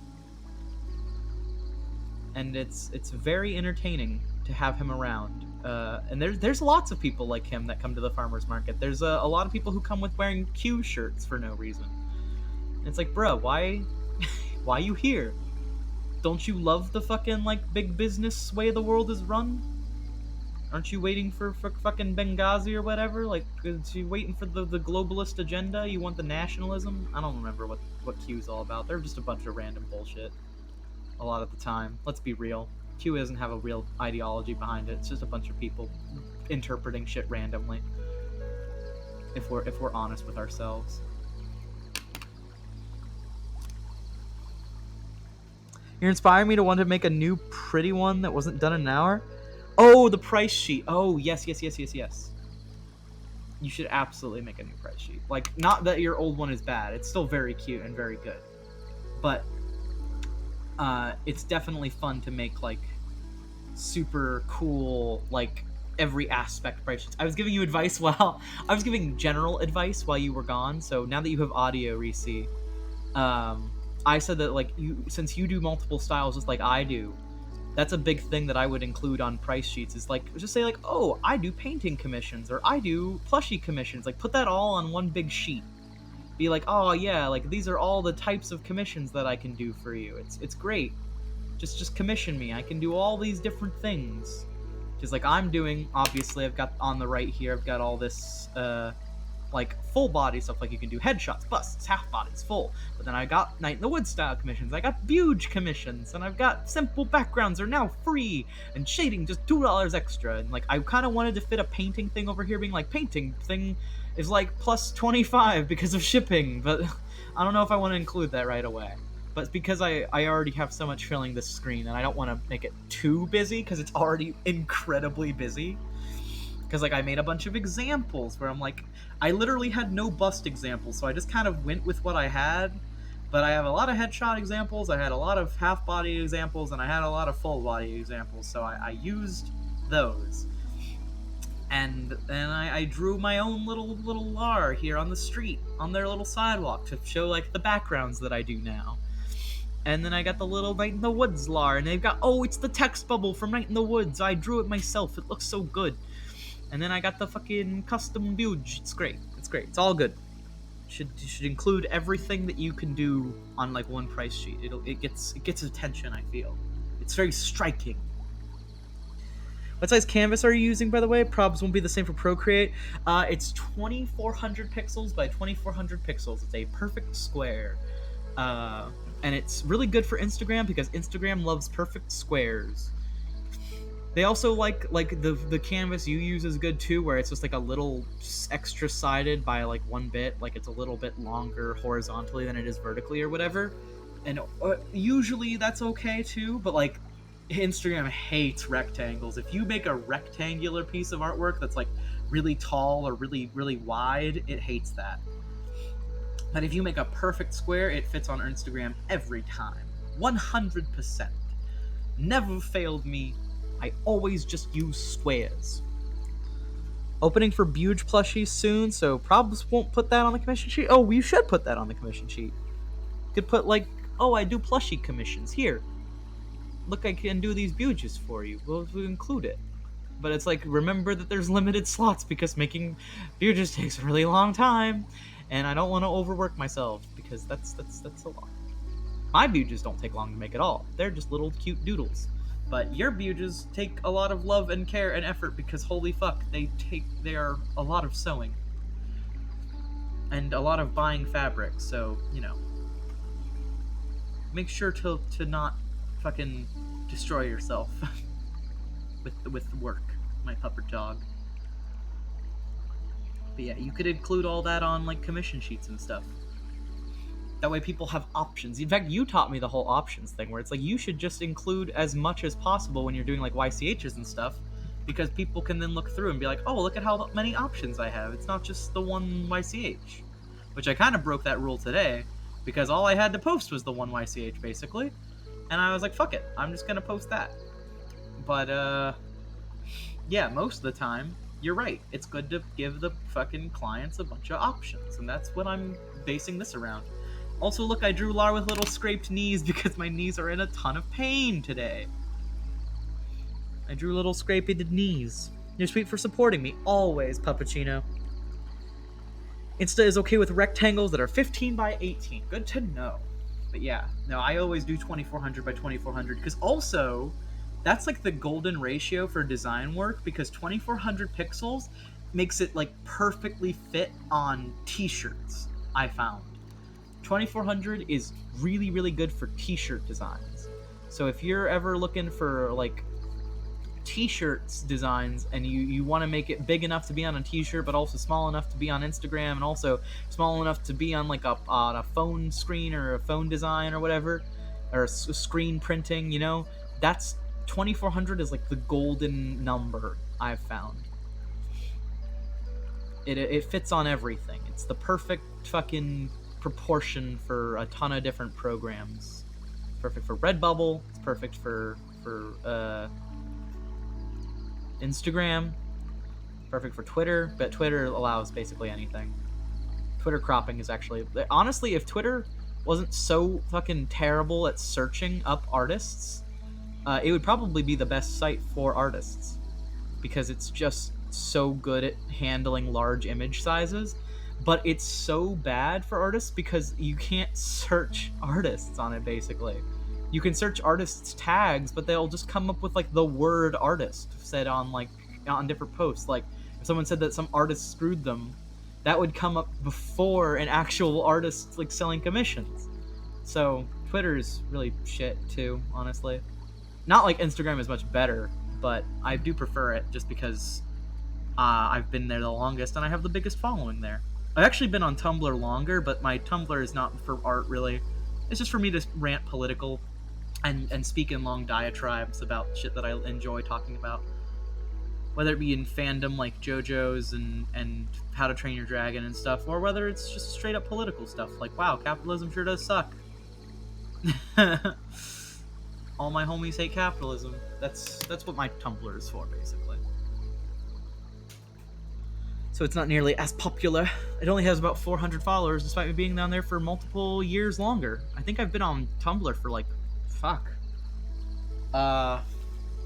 since before I was in college, since like the last 2 years of high school. So let's see, that was... I graduated in 2017, so 2015 I think I joined Tumblr.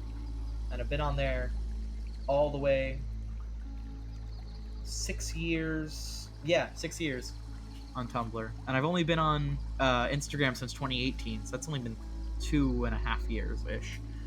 Like maybe 3 years at the best.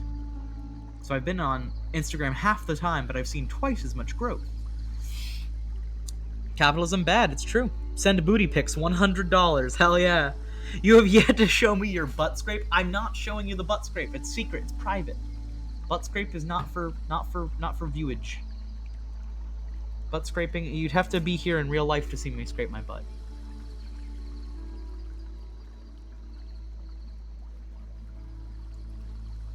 But yeah, no, real hot takes on my Tumblr only. Like, man, maybe we should improve society somewhat. And wow. Maybe trans people should have rights as humans. Real hot takes only.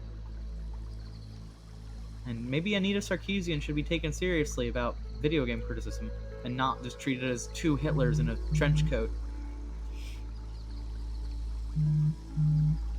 That one is actually kind of a hot take. I know a lot of people, even still today, don't really like Anita. She's great. She's kind of a hero in terms of like game design criticism. And just games journalism in general, honestly. Lar, your ass is cute. Ugh. Anyway, I was gone for like 6 minutes letting my dog out. Did I miss any interesting talking points? Not really. I was just talking about, like art and stuff. I genuinely just forgot. I talked about something and it immediately left my mind. It must have not been that interesting. I think I was talking about like art advice or something. Or like what to advertise with your ref sheet or your price sheet or whatever. There we go. That is a shaded lar right there. That's a shar. A shade lar. A schlar.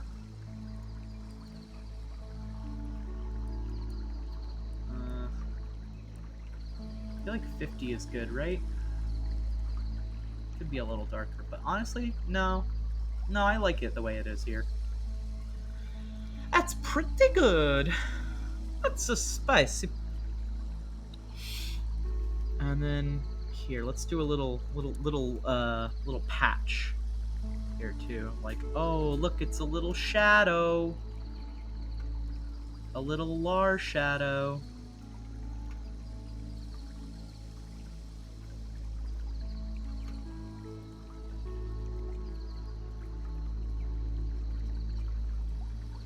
Look at this little lar shadow.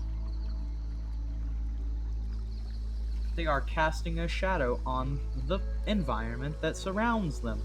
It's almost like I'm a real artist when I do this.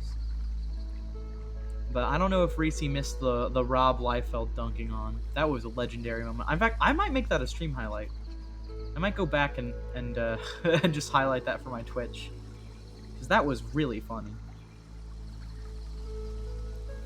That actually was very, very natchy for me to just like go in and dunk on a shitty artist. Stretch. Oh, I don't know if Diana is gonna show up, honestly. I'd love to finish this with her input. They input. I keep saying her. She does say that she, her, they, them, but I just like to say they, them just in case. Because they, them is cool, and they is a rad pronoun.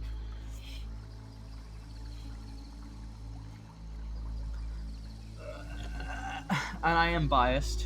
I recognize my personal biases. Because I also use they, them. But I still think they is a round pronoun. You can't stop me from saying that's a hot take. That's another hot take for my Tumblr. There you go. Yet more hot takes only on my channel. They, them, pretty rad pronoun.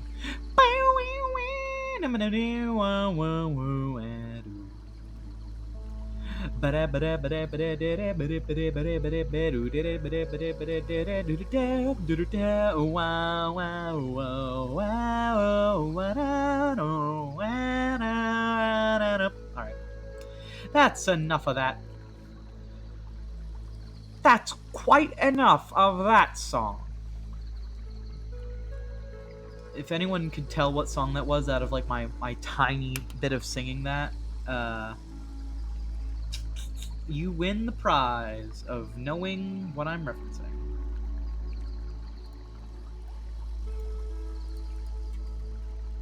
You win. You get the winner's book of winning. What am I talking about? What have I gone on to? Does anyone have a guess? Probably JoJo's. You know what? Just through your guess, you got it. You knew. You didn't even know what the song was, but Reese just knows me well enough at this point.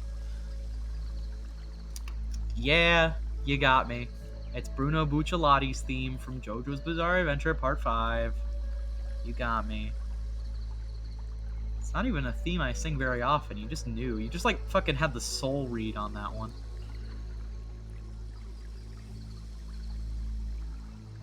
Just knew exactly what was in my heart. We cannot escape our fates. You always sing JoJo's songs. Sing a song of sorrow in a world where time no longer exists. That's a real fucking quote from the villain of Part 5, too, and I love it. I think it's a cool-ass quote. That's a cool thing for a villain to say. I don't know. I would never have known that in a million years. Damn. You should really watch JoJo's. I'm gonna be an annoying JoJo's fan and tell you to watch the show. It's actually quite good. I will admit. Maybe not for your first anime. Like if you're gonna watch anime, maybe watch like Turn A Gundam or something, or Mob Psycho or One Punch Man. Just like something a little easily digestible. But man, if you want something insane to watch, definitely JoJo's. I'll recommend it. But I don't think I'm as cringy of a JoJo's fan just because I mean I am cringy, but I won't tell you that you're like a sinner for skipping parts. Like it's okay to skip to the part that you're most interested in. That's okay. If you're not interested in watching Vampire Hunter for an hour and a half, you can just skip part 1. It's fine. It's okay. You get all of part 1's context through watching part 3, so it's really fine. If you're not interested in a certain part, it's okay to skip ahead. It honestly, oftentimes, like, at least I found, because I'm an accidental part skipper, I started watching part 4 before knowing that there was even a part 3, 2, and 1, just because I saw JoJo's Bizarre Adventure on Crunchyroll, and I saw episode 1, and I was like, oh, that must be episode 1, I'm gonna start watching it. But it turns out that's episode 1, season 4, and I didn't notice. And I accidentally started watching part 4 before I even knew what a JoJo's was. And that's okay. It's okay to, like, be interested in just a random part, and then get into that, and then go back and be like, oh, that's why that character's cool and important, you know? It's like you get like a vibe from a character in like a later part, and then you go back and you see them as the protagonist of their own part, and it's like, that's cool. I didn't know that was a thing. I didn't even know they were the protagonist, but that makes sense because they're cool. It does kind of ruin the surprise of like who lives and who dies, because there's a lot of death in JoJo's. But if you do watch them out of order, you will kind of be spoiled on, oh, who survived that part. But it's usually not big enough of a spoiler to really ruin anyone's enjoyment. So, you know. Villains and heroes say a lot of shit you wouldn't expect, for sure. Yeah, no, the villains of JoJo's have some iconic lines. Even like the minor villains can say some insane shit that like really like resonates with me in weird ways. It's like, damn, it's cool. That's cool. That's stuck in my mind for forever now. When fucking King Crimson, I'm not gonna spoil his name because that's the part, like the whole mystery of part 5 is learning who the villain is. So I'm not gonna spoil what his name is. But he like gets up fucking behind Giorno and says like, sing a song of sorrow in a world where time no longer exists. No one can escape our fate, and your fate is to fall to me. And then he like throws a punch, and then something happens, and it's really cool. But I'm not gonna spoil it. It's really crazy. Belmont strut all the way, and Castlevania's taught me anything. Vampire killers know how to make it work. They do. Jonathan is hot as fuck, I will admit. Jonathan and Joseph and Jotaro, and even Josuke, all of them are very hot. But then after that, Araki started thinning out his characters a little bit more. I like the big beefy muscle men. Personally, I love that look of JoJo's, but he did start changing his art style, and that's okay. You know, Araki underwent art evolution just like most artists do. And I like his new style, but I definitely miss the old like Fist of the North Star ripoff style. I thought that style was really fun. But he's kind of moved on to a more grounded style where everyone's a bit more thin and a little bit more toned rather than being big fucking muscle men all the time. But like Jotaro really fits as a big muscle man. Josuke really fits as being kind of like a twunk. He doesn't really have like he's never really a twink. But in the manga, he starts out as like a Jotaro looking ass hunk and then becomes a twunk. But because Araki's like changing styles through part 4, and it's really interesting to see him like evolve through part 4. But yeah, so Josuke starts out looking like Jotaro and then like becomes more of like part 5 looking ass character, and then part 5 is completely in that style, and then part 6 is completely in that style, and then part 7 he reinvents that style a little bit, and then 8 he does the same. It's cool. It's a very interesting to see this like man in his like 50s evolving his art even now. It's quite cool. Rocky's very talented. Bro, she deadass skipped the best boy Iggy unsubbing. Iggy the fucking dog? He's not a main JoJo, he's a JoBro. Plus, I went back and watched all the parts. I did skip parts by accident when I started watching the show, but then I went back and I watched part 1. And I was like, wow, that's really cool. And it's cool that it applies context to part 3. And then I was like, oh, dope. And then I watched 1, 2, and 3 in order. And I was like, that's really dope. This ties together quite well. Part 3 is iconic, but it is definitely a shaky part at best. It's interesting, but it's clear that Araki was getting his footing, and I actually respect Part 3 a lot more. I watched a documentary about how Part 3 was made, and it was during the time in shonen manga where Dragon Ball had just started doing like tournament arcs and shit, and a bunch of other mangakas were doing tournament arcs. They were like, oh yeah, we're just gonna make all of our shonen series about tournament arcs. And then Araki was like, I'm not gonna do a tournament arc. And they were like, what, you're an idiot. That's stupid. We all have to do like the safe option. It's really easy to do tournament arcs right now. And it'll make you a lot of money. And Araki was like, well, that's true, but I don't care. And then he didn't draw a tournament arc. He drew a whole like world trotting adventure. And while it is very sloppy, it's better than a generic tournament arc, I think. And it works well. I like it. It's definitely not like peak JoJo's or anything, and I definitely like Part 4 and Part 5 and Part 6 better, but Part 3 is iconic in its own way, and I respect the way it was created, and that it was made in kind of rebellion to being homogenized. Marno Sweat, I'm not judging. I haven't actually watched it. My friends just don't shut up about it. Yeah, JoJo's fans are like that. I fully admit to it. I know. None of us shut up about the show ever. It's very easy to talk about endlessly. It's just one of those kinds of media franchises, you know? There's just so much to it that you could analyze it forever. You could talk about it in terms of color theory. You could talk about it in terms of episodic structure. You can talk about it in terms of serialization. You can talk about it in terms of the character designs. You can talk about it in terms of the power system with stands. You can talk about it as an anthology where the characters keep being reset in every part so that the power scaling resets in every part. It's just one of those shows that you can just talk about forever. There's always more to analyze in JoJo. So people who watch it will not shut up about it because there's just always more to talk about.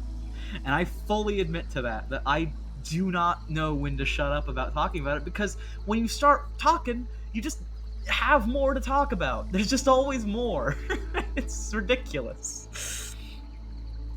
Dio could fucking cough and I'd see memes for years about it. Right? Yeah. No, like, there's so many little things you could analyze. There's a great thing, I probably have already talked about it on stream before, but like people have analyzed this one scene in Part 3 that mirrors one in Part 1, and we don't even know if it was intentional by Araki to do that, but it looks intentional and it's really cool and it like reflects a cool scene, and it's like, there's so much you could talk about JoJo's. It just can go on forever.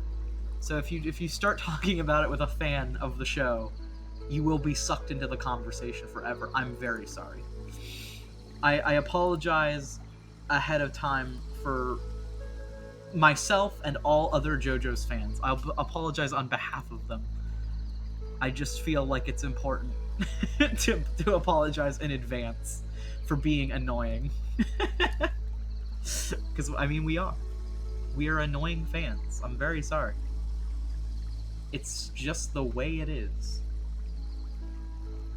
When you care about a show so much that it encompasses so much of your conversations about media, that you can tell that it had a really big influence on the person who watched it. But it also means that the person is fucking annoying all the time because they won't shut up about it.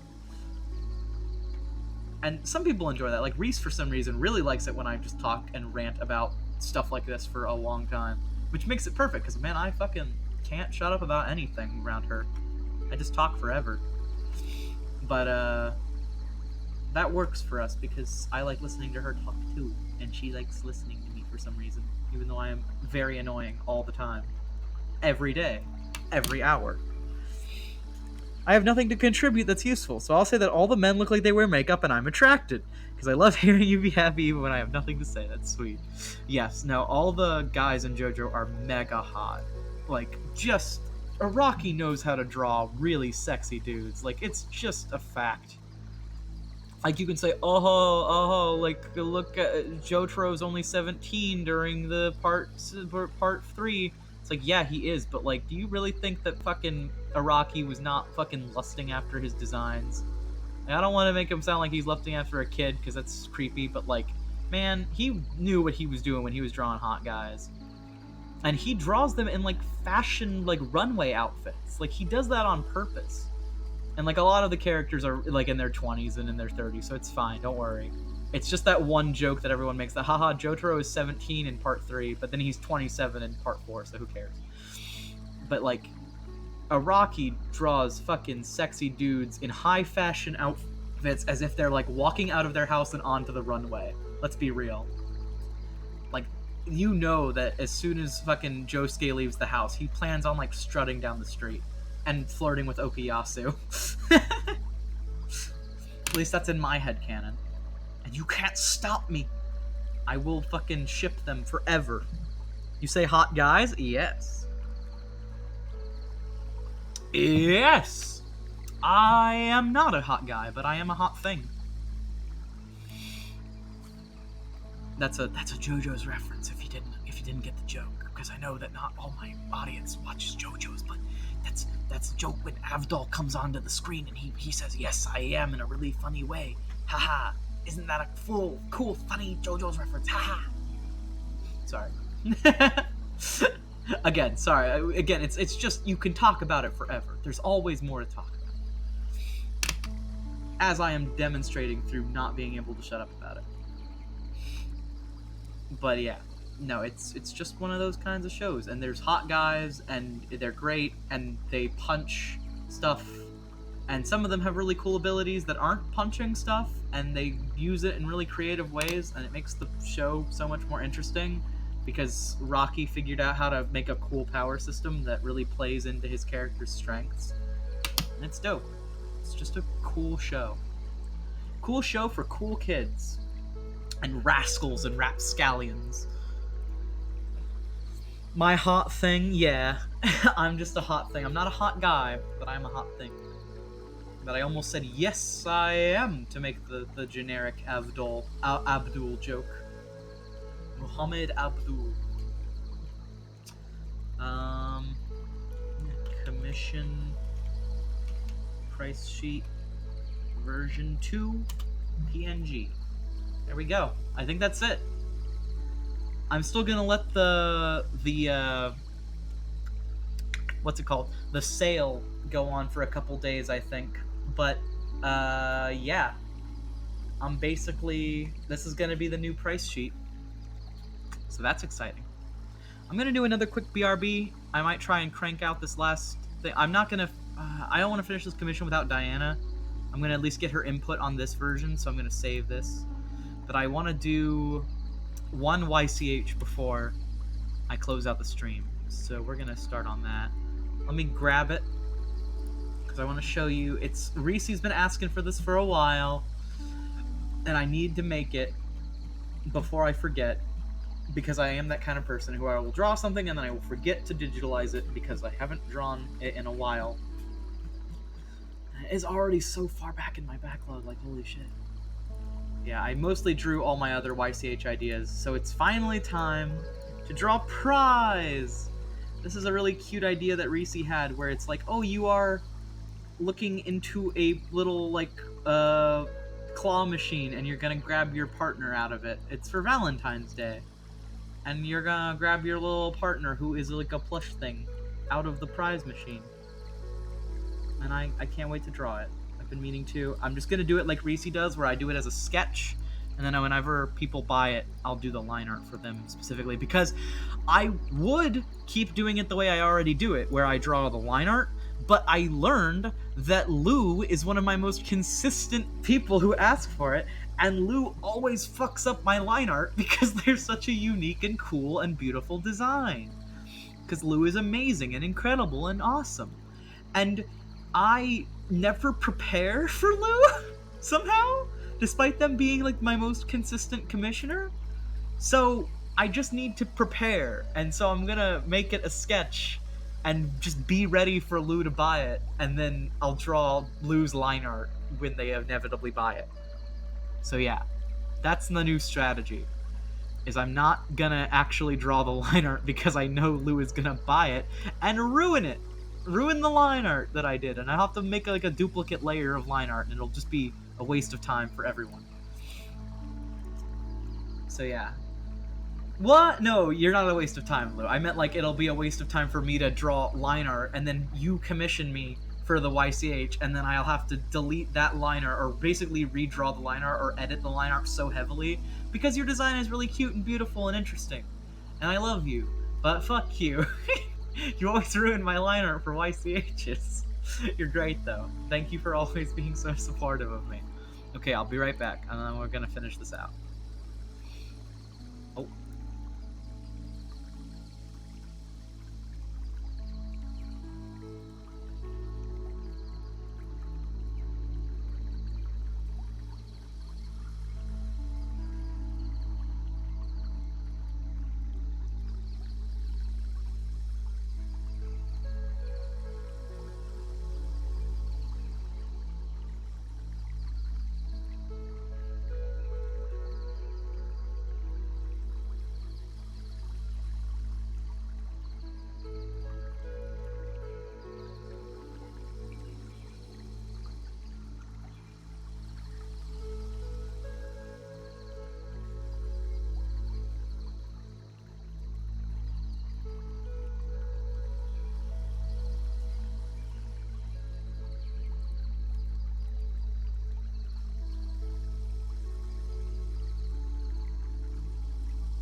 Lou coming into my DMs to buy a YCH, like badoop badoop, bum bum bum bum Sephiroth.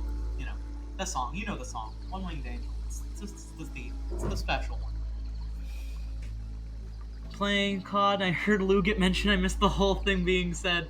I was talking about how Lou always makes them change the line art for YCHs. It's true. Lou always makes them change line art. I'm still stretching them. Hold on. And I'll change the BRB screen back because I won't forget a second time. But yeah. No, Lou is great though. I love their support. You're lovely, Lou.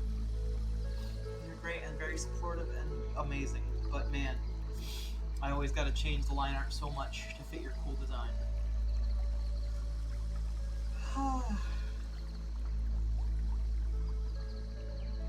Man, I was gonna make a joke. Oh yeah, no, I wasn't gonna make a joke. I was gonna tell a cool story. It's kind of like a sad story, but it's also a neat story. So what happened very recently is I had a plant die, but I also had a plant kind of raised from the dead, if that makes any sense. I bought a new, English time, because one of my English times, like my first one, was on, the verge of death, and it looked like it wasn't gonna come back. It looked like it was gone forever. And then, I bought a new one just so I could replace it. And that little one that I bought fucking died because I didn't repot it fast enough, and its roots got settled into the pot and it couldn't get in enough water. And and its roots just got too big for its britches, and it died. And I was really sad. But then the English time that looks like it was on the verge of death, I gave it just like a little bit of love and a little bit of care, and it's green again. It went from like withered and brown back to green, and it's like living again, and it's fine. I'm like, what the fuck? That's crazy. How did it do that? Plant soul transfer. Exactly. Like, what? Ow! Oh, I hit my injured knee on my computer. Oh, that really hurt. Ow. Oh, okay. Well, if it was stinging before, it's definitely gonna sting now. Ooh. Oh, that really hurt my bod.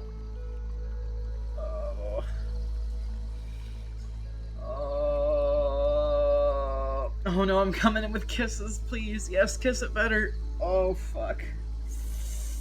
Mwah, mwah, mwah. Oh no. Yeah, that hurt real bad. Mama bear mode. Aw, sweet Reese, mama bear. Gonna draw Reese as a bear.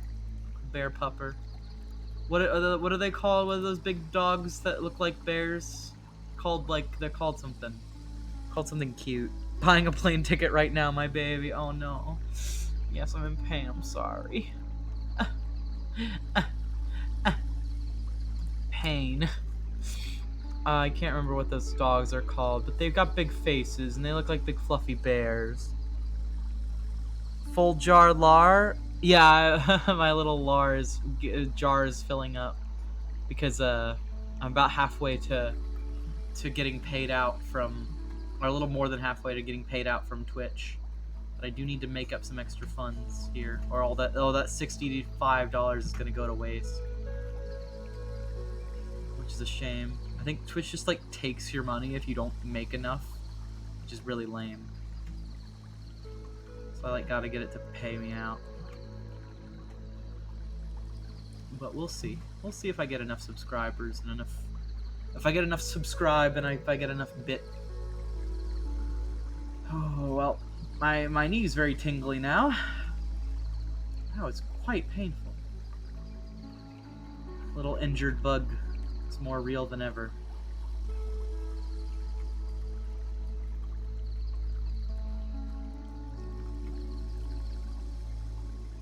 My poor injured bug.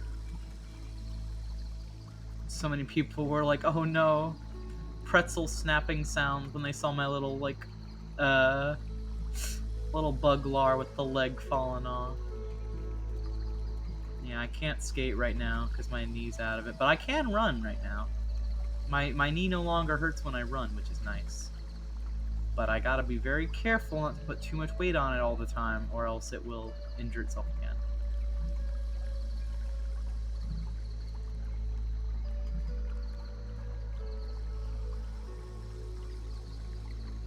Keep getting Steam notifications saying that my friends' games are available because they keep like opening a game and then stopping playing a game and then opening a game and then stopping playing a game.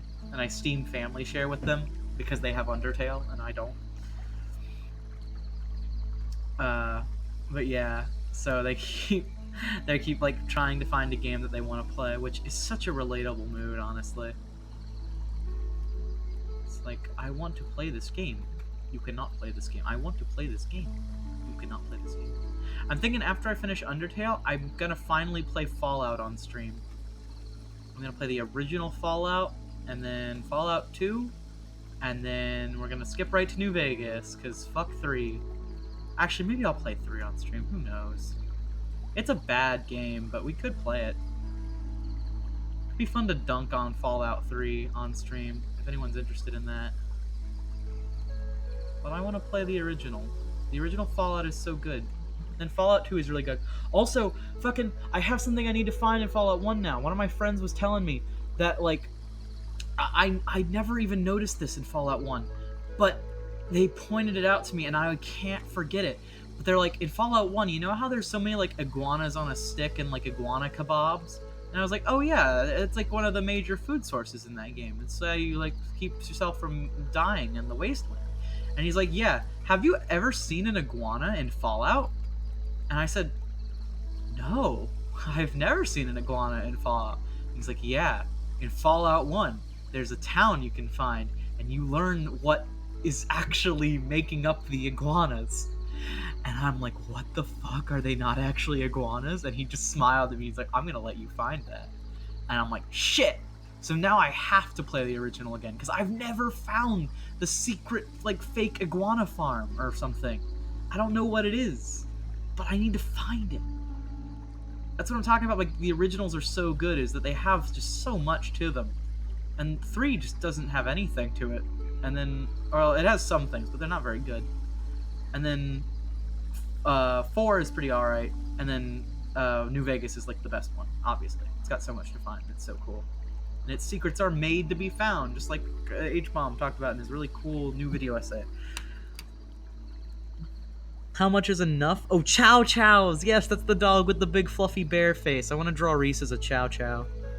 Redbubble recently paid me less than the amount you're supposed to make monthly? Like, they just gave up and said, here's your money, kid. It's amazing. Fallout 4 doo-doo? Yeah, I'm not a huge fan of 4. It's fine. It's just like whatever game, you know? It's better than 3. But it's not much better. It's just kind of there. New Vegas is good. 1 and 2 are good. And 3 is whatever. And 4 is whatever. I would say only a few Fallout games are genuinely bad. I'd say 76, very bad. 3, very bad. And Brotherhood of Steel, very bad. Brotherhood of Steel Tactics. My favorite Fallout game. We're definitely playing that on stream, by the way. We have to. It's so bad. We have to play it. It's important. I'm a pretty average Fallout fan, I'd say. I would say I'm a big fan, but, like, I don't know if you can say you're a fan of the game when you don't like half of the games in the franchise. And you only think that, like, 3 of them are any good. And the other major 3 are really bad, and a lot of the spin-offs are terrible. In fact, I would argue and say all of the spin-offs are terrible. In fact. Controversial post. Every Fallout spin-off is bad.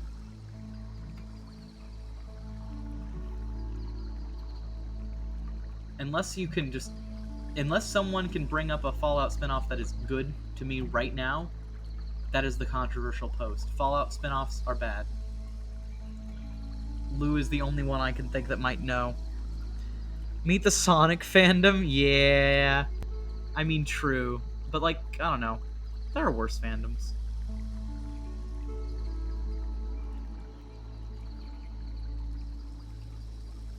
Plus, we're on Fallout right now. I'm not, like, a major fan. Oh, I see what you're talking about. Like, oh, fans that hate, like, more than half of the games that get made in their series? Yeah. Makes sense, honestly. I don't know. I consider myself a pretty big Sonic fan. I like most of the games. I would say I like the original trilogy. I love that a lot. I like Mania. I like Adventure and Adventure 2.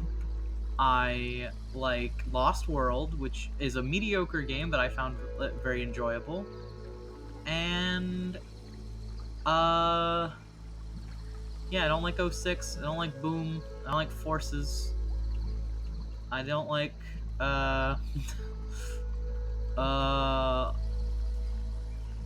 3D Blast.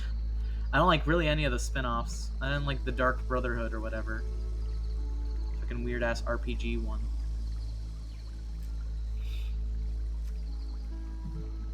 But yeah, no, I can totally relate.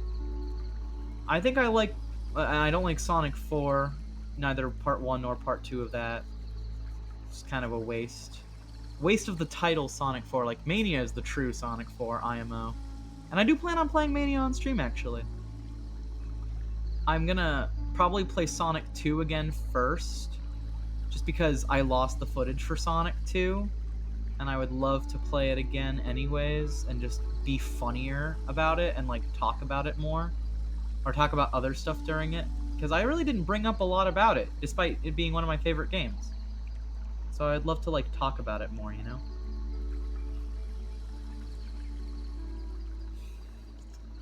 Thing Stinkers are 06 and Secret Rings. Really, I kind of like Secret Rings. That one's like mediocre, but it's whatever. It definitely has weird motion controls. I'll agree with you on that front. I don't know, Secret Rings ain't bad. 06 is just a buggy mess and like can barely be played. And Boom is like the same way in my opinion. And Forces is not a buggy mess, but it is incredibly boring. But I don't know, I found Secret Rings to be quite fun. I also really liked the Secret Rings mini games, if that makes any sense. I know that's gonna sound really stupid. The mini games were kind of fun. I remember having some good times with those with my brother. I don't know. It might just be nostalgia talking. It's not a very good game, but it's just whatever. It's like Fallout 4 to me. It's inoffensive. Secret Rings could have been way better if it wasn't built around its weird mechanic, but and it definitely inspired a weird game, which was fucking Sonic and the Dark Knight or whatever. The weird, like, I don't know what Sega's obsession was with, like, putting Sonic in, like, medieval times and putting him in, like, weird fairy tales. But that sure was a time. I don't know why they thought that was a good idea, but they did. And they did it.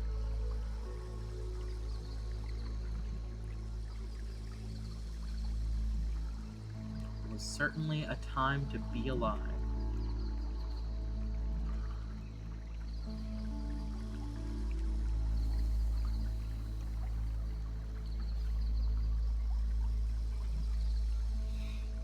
Party mode was fun. Yeah, I agree. I did quite like the mini games in Secret Rings for some reason. It's just kind of an enjoyable little side mode for some, like, somehow that was like the most enjoyable part of Secret Rings to me. They secretly made it Sonic Shuffle 2, and with actual mini games.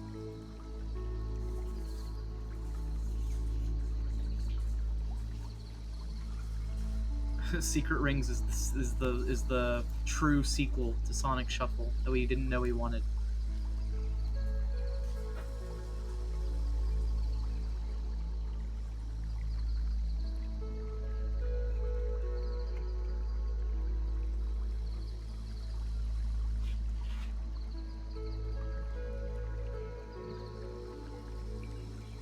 Just realized I'm a fan of a lot of things. I'm like the exact opposite of like Sherlock Holmes's idea of intelligence, where I just fill my head with as much nonsense as I can, and then I have a bunch of like factoids to talk about at people. Like, I have nothing that actually focuses my interests. I just know a lot about a lot of shit.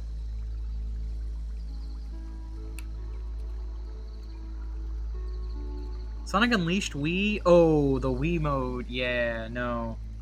I luckily got to play that on my brother's Xbox, and that was actually really fun on the Xbox. And then I got it for the Wii, because I was like, I want to play this in my own time, and I don't want to have to ask for my brother's Xbox every time I want to play this game. And I learned it was terrible for the Wii, which is a big shame, because it's like, you'd think that it wouldn't be that hard to just port a game, like the same game, to multiple fucking platforms. But there wasn't even cutscenes in the Wii version. It was all just fucking, like, static images. There's like 2 cutscenes in the whole Wii version, and there's like 18 cutscenes in the Xbox version. It's insane. I hope it's on. I hope that like the fucking Werehog Unleashed whatever is on Steam, because then that would actually be a fun way to play it, because I'd be able to play with all the cool cutscenes and stuff and all the interesting story elements, rather than just be bored and have to listen to the same music tracks over and over and the same weird level design.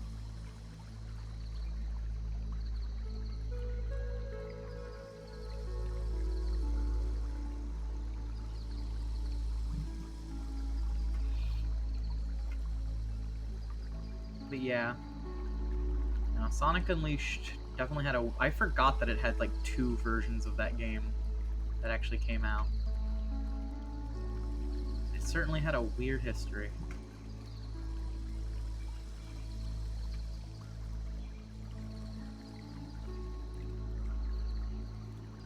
You like jazz? Yeah, Sonic Unleashed had just so much jazz. I don't even know why. It wasn't even good. It was just the same song over. It's just like every time, every combat encounter, it's just jazz. It's just weird, loud jazz.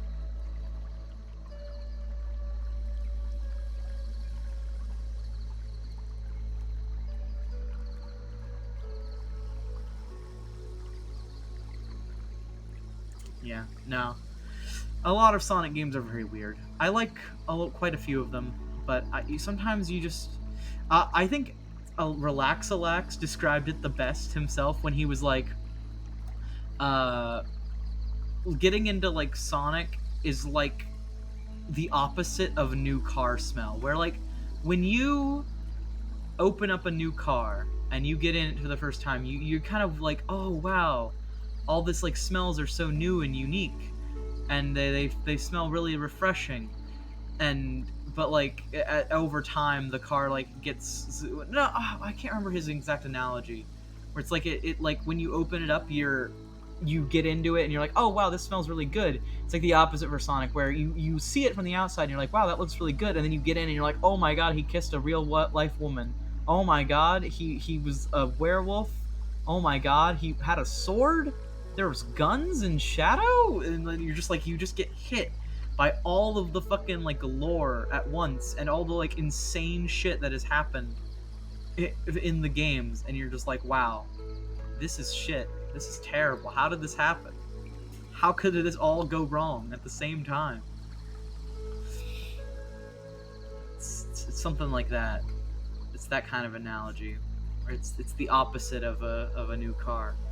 Where it's like, oh, that looks good on the outside, and then it smells nice on the inside. That looks good on the outside, and then it's just everything is terrible once you get into it. It just feels like the world collapses around you.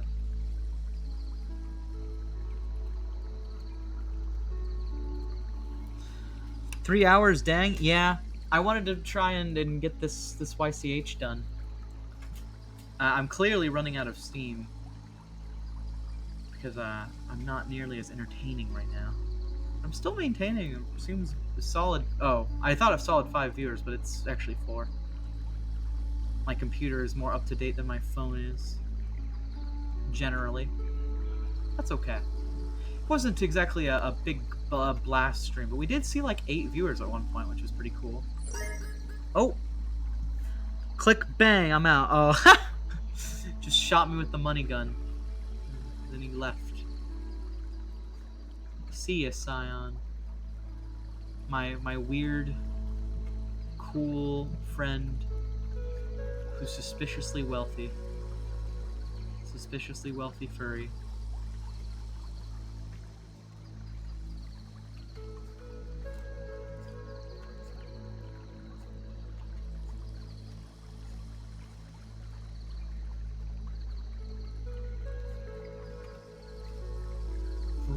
Sorry, this music is very relaxing for me right now. I'm about to fall asleep. No joke. It's just very chill. It's like, ooh, soft.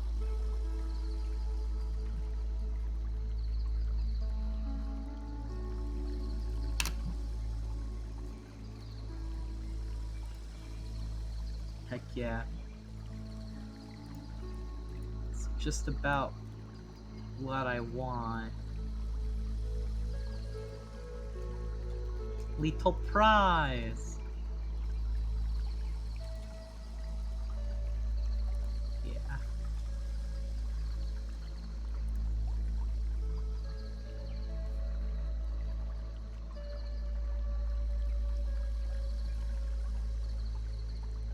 Amazing. Look at them be.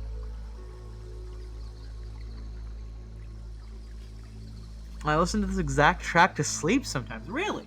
Mushroom Forest.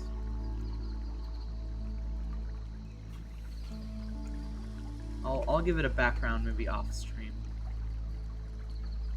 But I at least got the sketch done. Pride. It's very relaxing. 20. There we go. That's it. That's the prize. It's me, I'm the prize.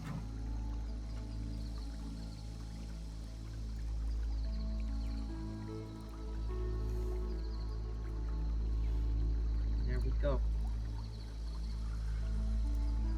Save as prize.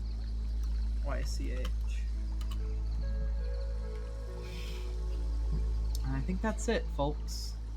Thank you everyone for coming out. It was a really nice little stream.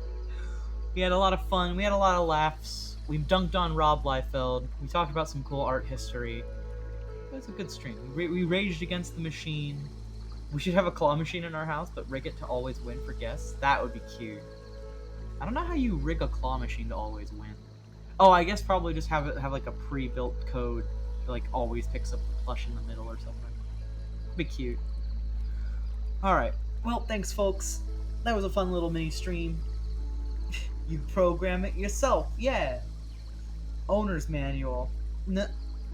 Lar, the stream was absolutely wonderful. I'm so glad everyone had a good time.